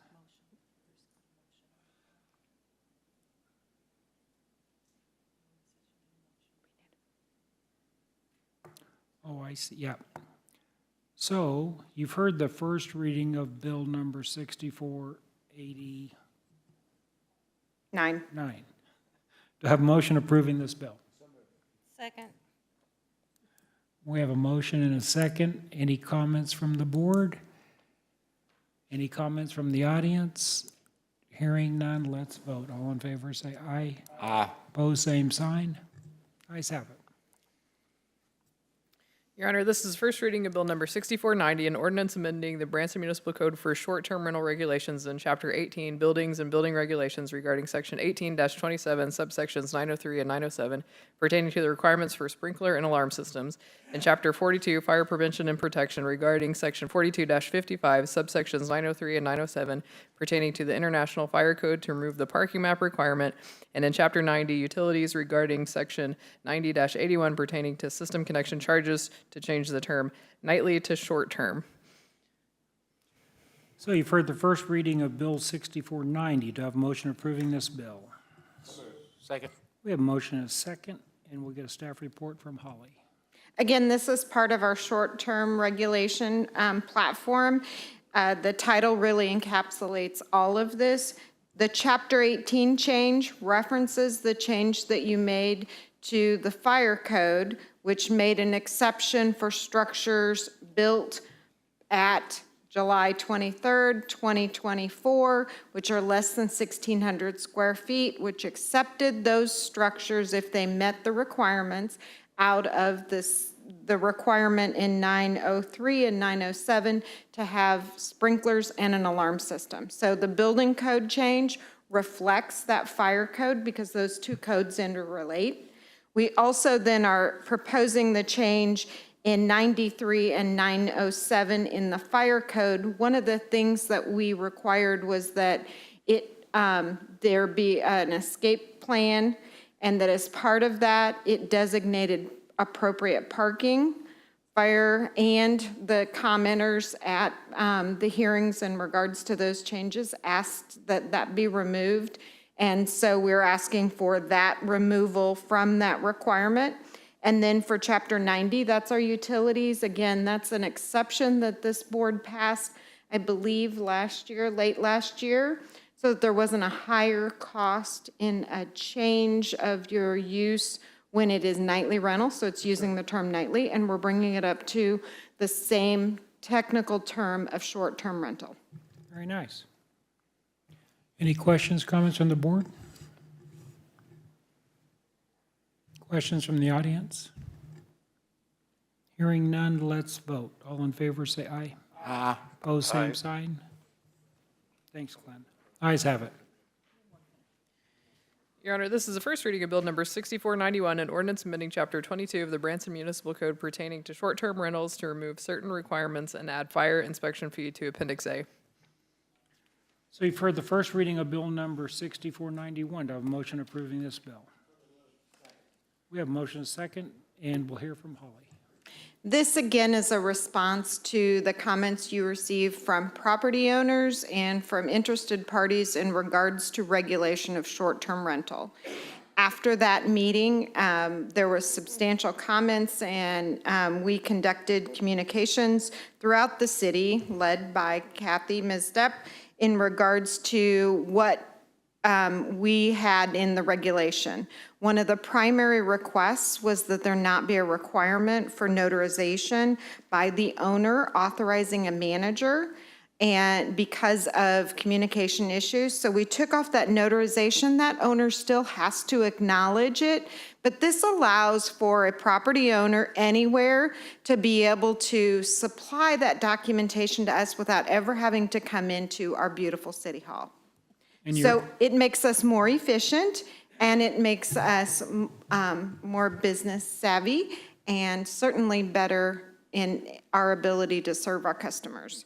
We're also suggesting the change to take out that in the safety measures, that safety plan originally was required in every guest room. The request was that was too onerous and didn't really serve a purpose. So we have taken that out. We also took out the parking plan requirement in the latter part of that attestation. So that, again, is merely tweaks to the short-term rental regulation platform for the business license, which addresses the community concerns in our regulation. Yep. And so I know I've received good, positive feedback from the business owners that we proposed, we had a meeting, we listened, and these are making those changes. Yes. Very nice. Any members of the board have any comments? Yeah, I just want to say thank you to the team for responding to that. That's awesome. We said we were going to do it, and we did it, so. Thank you. Any other comments from the board? Comments from the audience? Hearing none, let's. Oh, I apologize. There is one additional change in it. It also reflects what we had previously discussed, but we originally were going to put in the Chapter 94 change, and then we thought about the fire code change, but it's more appropriately in Chapter 22, which regulates businesses. There is a requirement for a fire inspection. We are charging $150 for that on-site fire inspection, which is important. We're not slipping this in. That was always part of the discussion, and none of the business owners had an issue with that because they want to have a safe place for their guests. So I didn't want to make it seem like I apologize for jumping in. Thank you. I do recall hearing that from them. Any questions from the board? Questions from the audience? Hearing none, let's vote. All in favor, say aye. Aye. Pose same Aye. sign. Ayes have it. Glenn, I'm not used to it yet, and we're getting towards the end. Your Honor, this is the first reading of Bill Number 6492, an ordinance accepting the revised quitclaim deed with the revised legal description for the donation of land and lift station to the City of Branson for Point Royale Property Owners Association Incorporated. You've heard the first reading of Bill Number 6492. Do I have a motion approving this bill? Second. We have a motion and a second. Staff report from Holly. This is a error. This has been a calamity of errors. Let's just be real. So we thought we finished all of this off, and you guys heard from me, oh, now we accept the quitclaim deed. Everything is good. We own the property. We've straightened out the issues. Everybody gets along. But thanks to the arduous endeavors by the county, they felt that we needed to reflect, instead of a meets and bounds description, they wanted the lot, which was created in the minor subdivision, so we needed to rewrite that so it was a lot and not a meets and bounds. So we're asking for permission to execute that quitclaim deed. There's no change in time or any aspect in regards to that because we're good neighbors and everybody's getting along. Does any board member have any comment on this? Surely someone in the audience has a comment. Hearing none, let's vote. All in favor, say aye. Aye. Pose Aye. same sign. Ayes have it.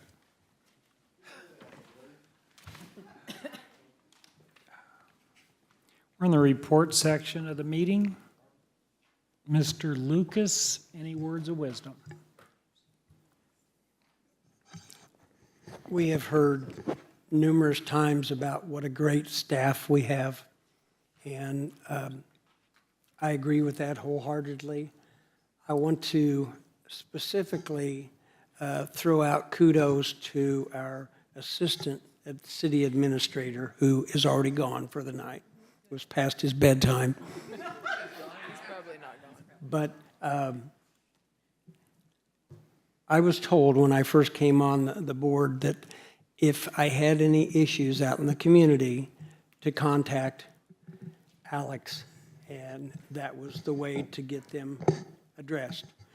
And every time that I have called Alex with an issue, it immediately gets addressed. I had an issue come up this last week where there was some concerns about the lights at Social Birdie. And Alex and Eric back there, not Eric, Eric came and met with myself at the villas across the street from Social Birdie, who did have a problem.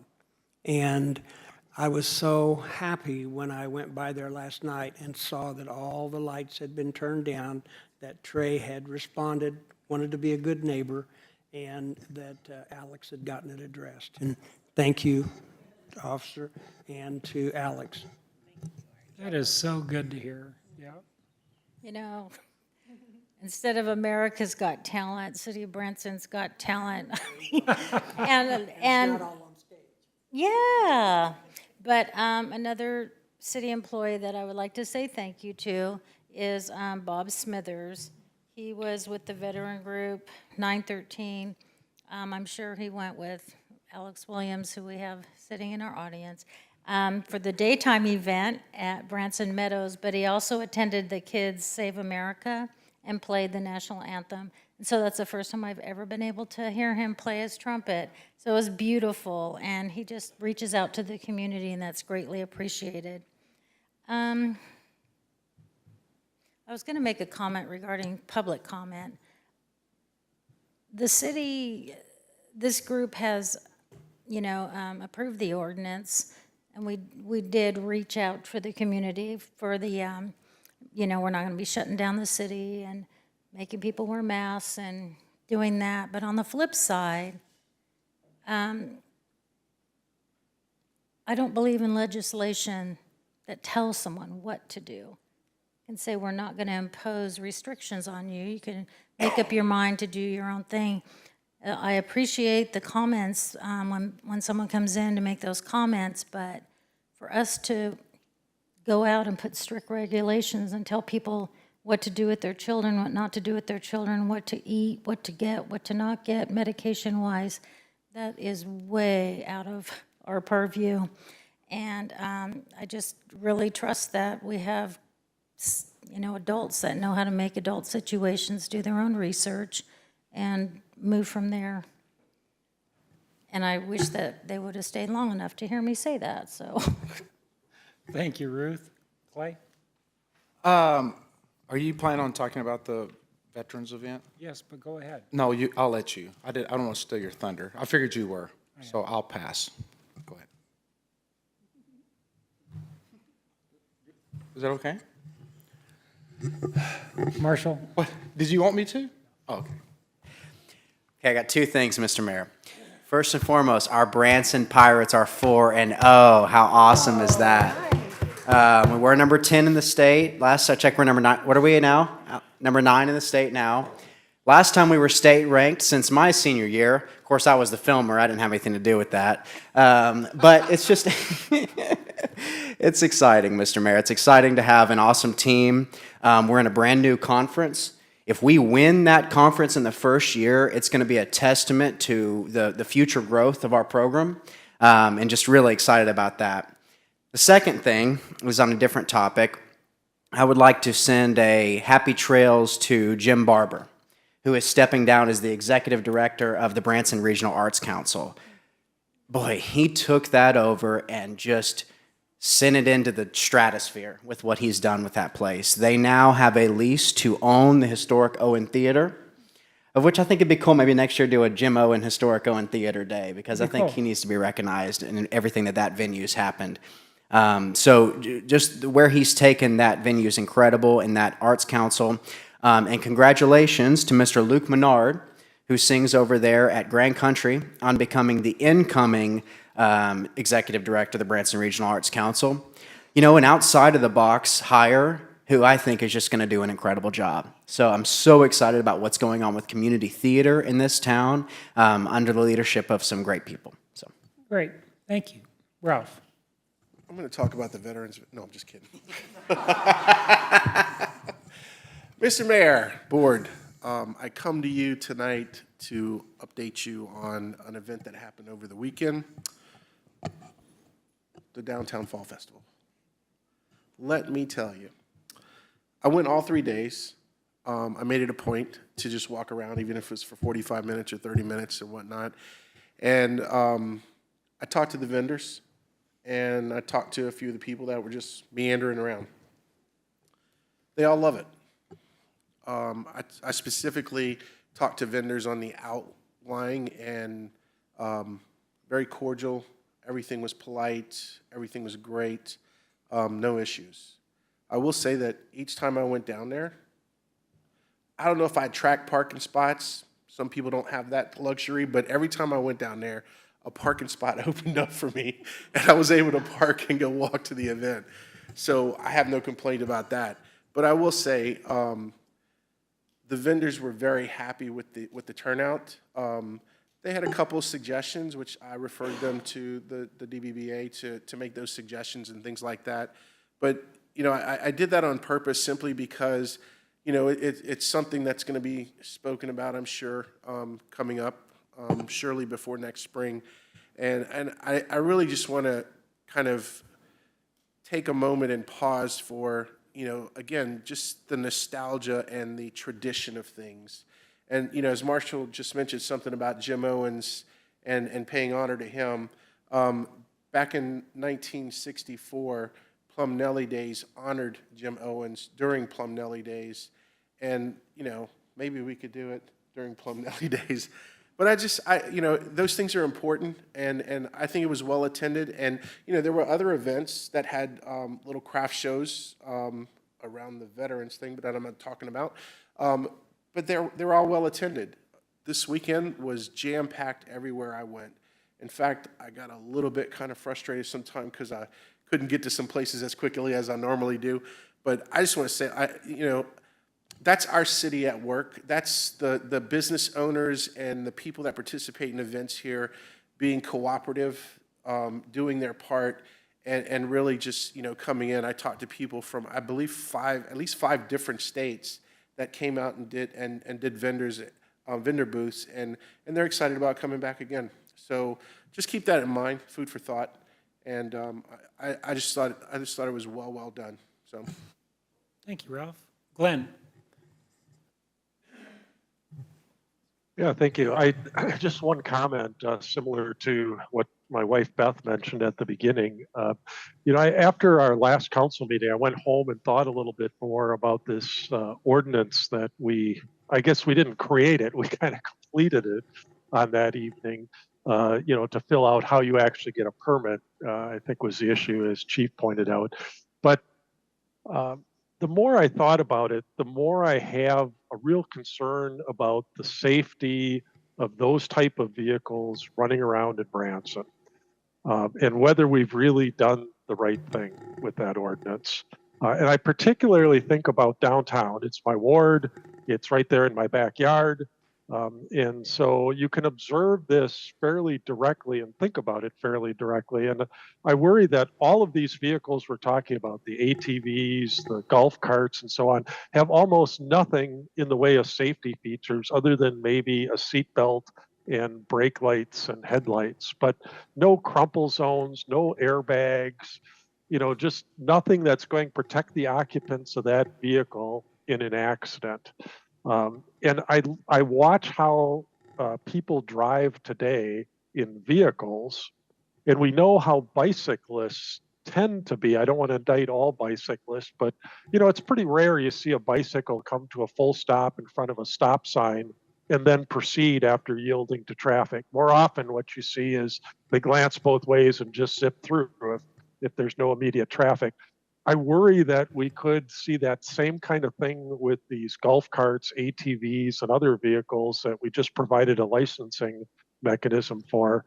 And, which is just an invitation for an accident. And even at 25 miles an hour, at one time when we were much younger, I was driving through a county park and we witnessed a motorcycle rear end vehicle, and that car and vehicle were going less than 25 miles an hour. They're probably going about 15. And the motorcyclist went head over heels over that car and landed probably 20 feet in front of the car from that very low impact speed. And now we've got 25-mile-an-hour speed limits. And when you have a head-on accident under those conditions, it's the equivalent of 50-mile-an-hour conditions. So I just ask that maybe as aldermen, we kind of revisit this whole thing and think it through more completely. I also worry that the issue of even downtown parking could become problematic as it relates to these kind of vehicles, because suddenly you now have a licensed ATV, for example, that's allowed to take up a parking spot in downtown. Is that right or not? I don't know. I mean, maybe they've got just one person in the vehicle, but so could a car just have one person in a vehicle. But I think it could just potentially be another friction point for the ongoing discussion about the needs of downtown. So I just ask, maybe as aldermen, we rethink this thing. I'd encourage us to think about maybe just banning these kind of vehicles altogether and taking this ordinance off the books before it becomes a real problem. That's my report. Thank you. Glenn, thanks for sharing that. What I'm going to encourage you to do is get with another alderman and visit this with Kathy. And I could see us revisiting this topic. Yeah, I kind of know that drill. I guess what I'd ask is maybe even, sorry, I get my video back on here. Maybe even we consider that at our next retreat meeting as a discussion point. I'd like to kind of hear, or maybe my other offer would be other aldermen, if you feel the same way, if you could give me your comments on the side, I'd appreciate that, so I know whether it's worth the effort to try to go through an ordinance change again on this. Fair enough. Thank you, Glenn. I think it'd be good to get some input from the police department on this, too. Excuse me, Clay, you've had your turn. Just an observation. Kathy?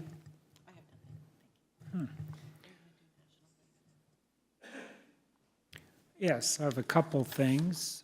I want to remind everybody that Tuesday, October 2nd, from 6 to 8 p.m. is our National Night Out. That has been very popular throughout our community.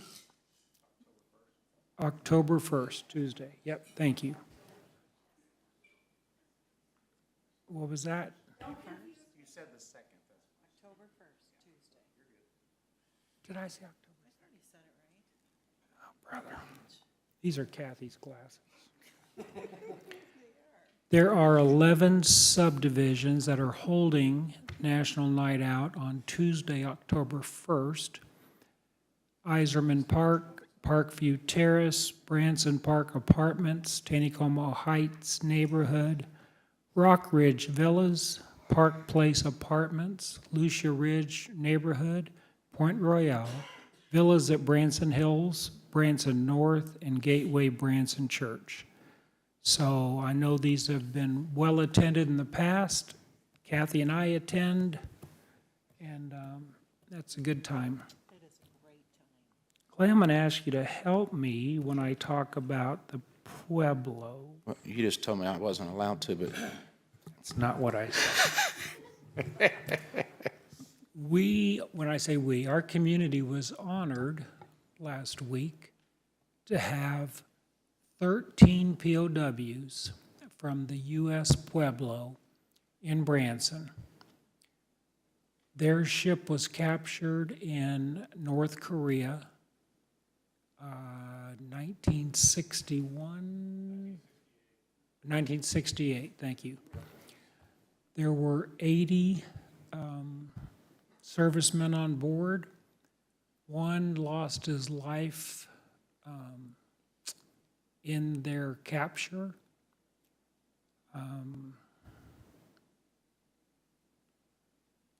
To have the 13 here, they were captured for 11 months, tortured daily. They were starved.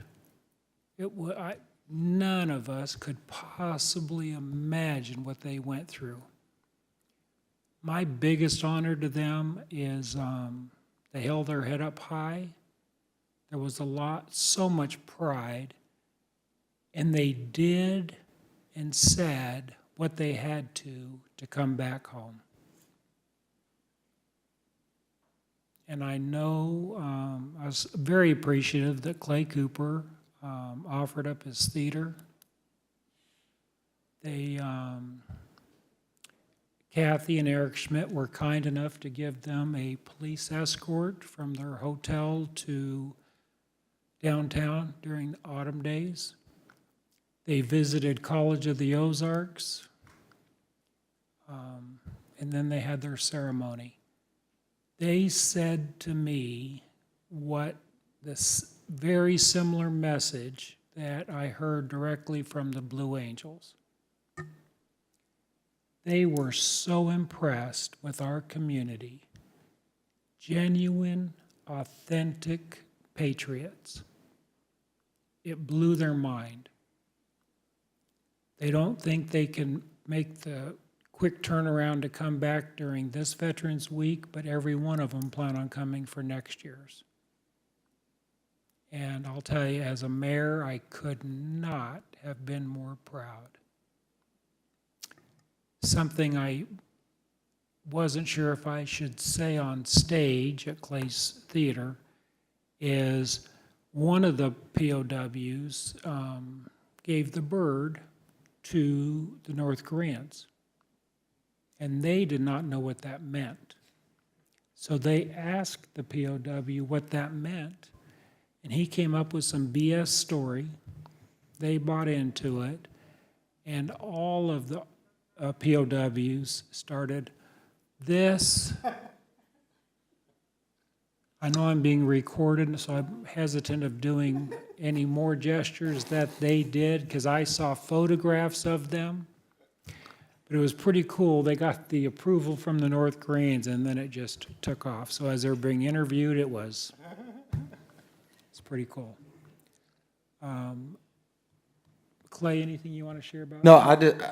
I don't know if you observed, but when Governor Huckabee sent a video message to them, and we played it on our big video wall, and I was just peeking through the curtain, and was his speech incredible to them, personal to them, welcoming them to Branson, what a great community it is for our veterans. And I was just watching those 13 guys out there, and, it's this, 4 or 5 of them wiping. It was very touching, and they were honored very well that night, and it was so cool to see.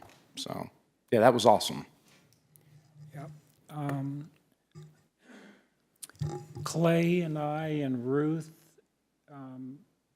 who else met us at the Fire Station 4? Oh, Alex, yep. And so we had a couple representatives from the Pentagon, from Department of Defense, that they run an organization called the Vietnam War Commemorative. And it's a funded organization through the federal government. And they heard of Branson, called me. I only had a 2-day notice that they were going to be in town, wanted to visit. We sat with them for probably an hour. I had them meet me at Fire Station number 4 because of why? Oh, I'm not supposed to make this public.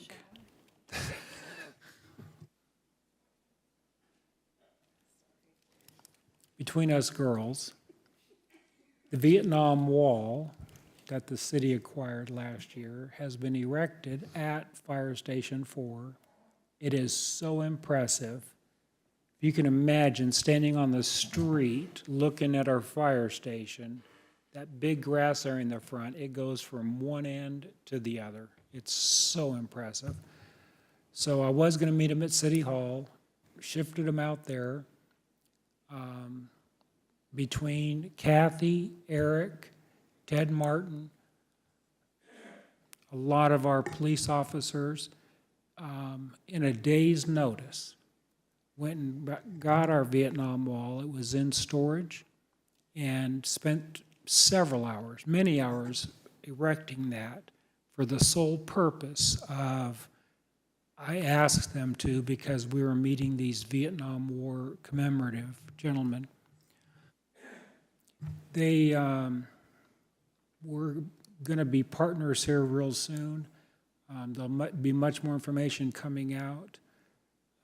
They gave us these really cool pins that says Vietnam War veteran. I don't think they believed me when I told them how many we're going to need. Didn't he say that they've passed out about 4 million, and that's about half of, they're looking to pass out 4 million more as the goal? Is that right, Alex? Yeah. Very nice. Well, let's see if Branson get 1 million of them. What else did we do? We had the Veteran Appreciation Day out at the Branson Meadows. Very well attended. I was very impressed. Thanks to Famous Dave's who catered it. It was a very honorable event. So, my city administrator over here is kicking me. So that's enough said. I'll entertain a motion to adjourn. All in favor say aye. Opposed, same sign. Thank you very, very much.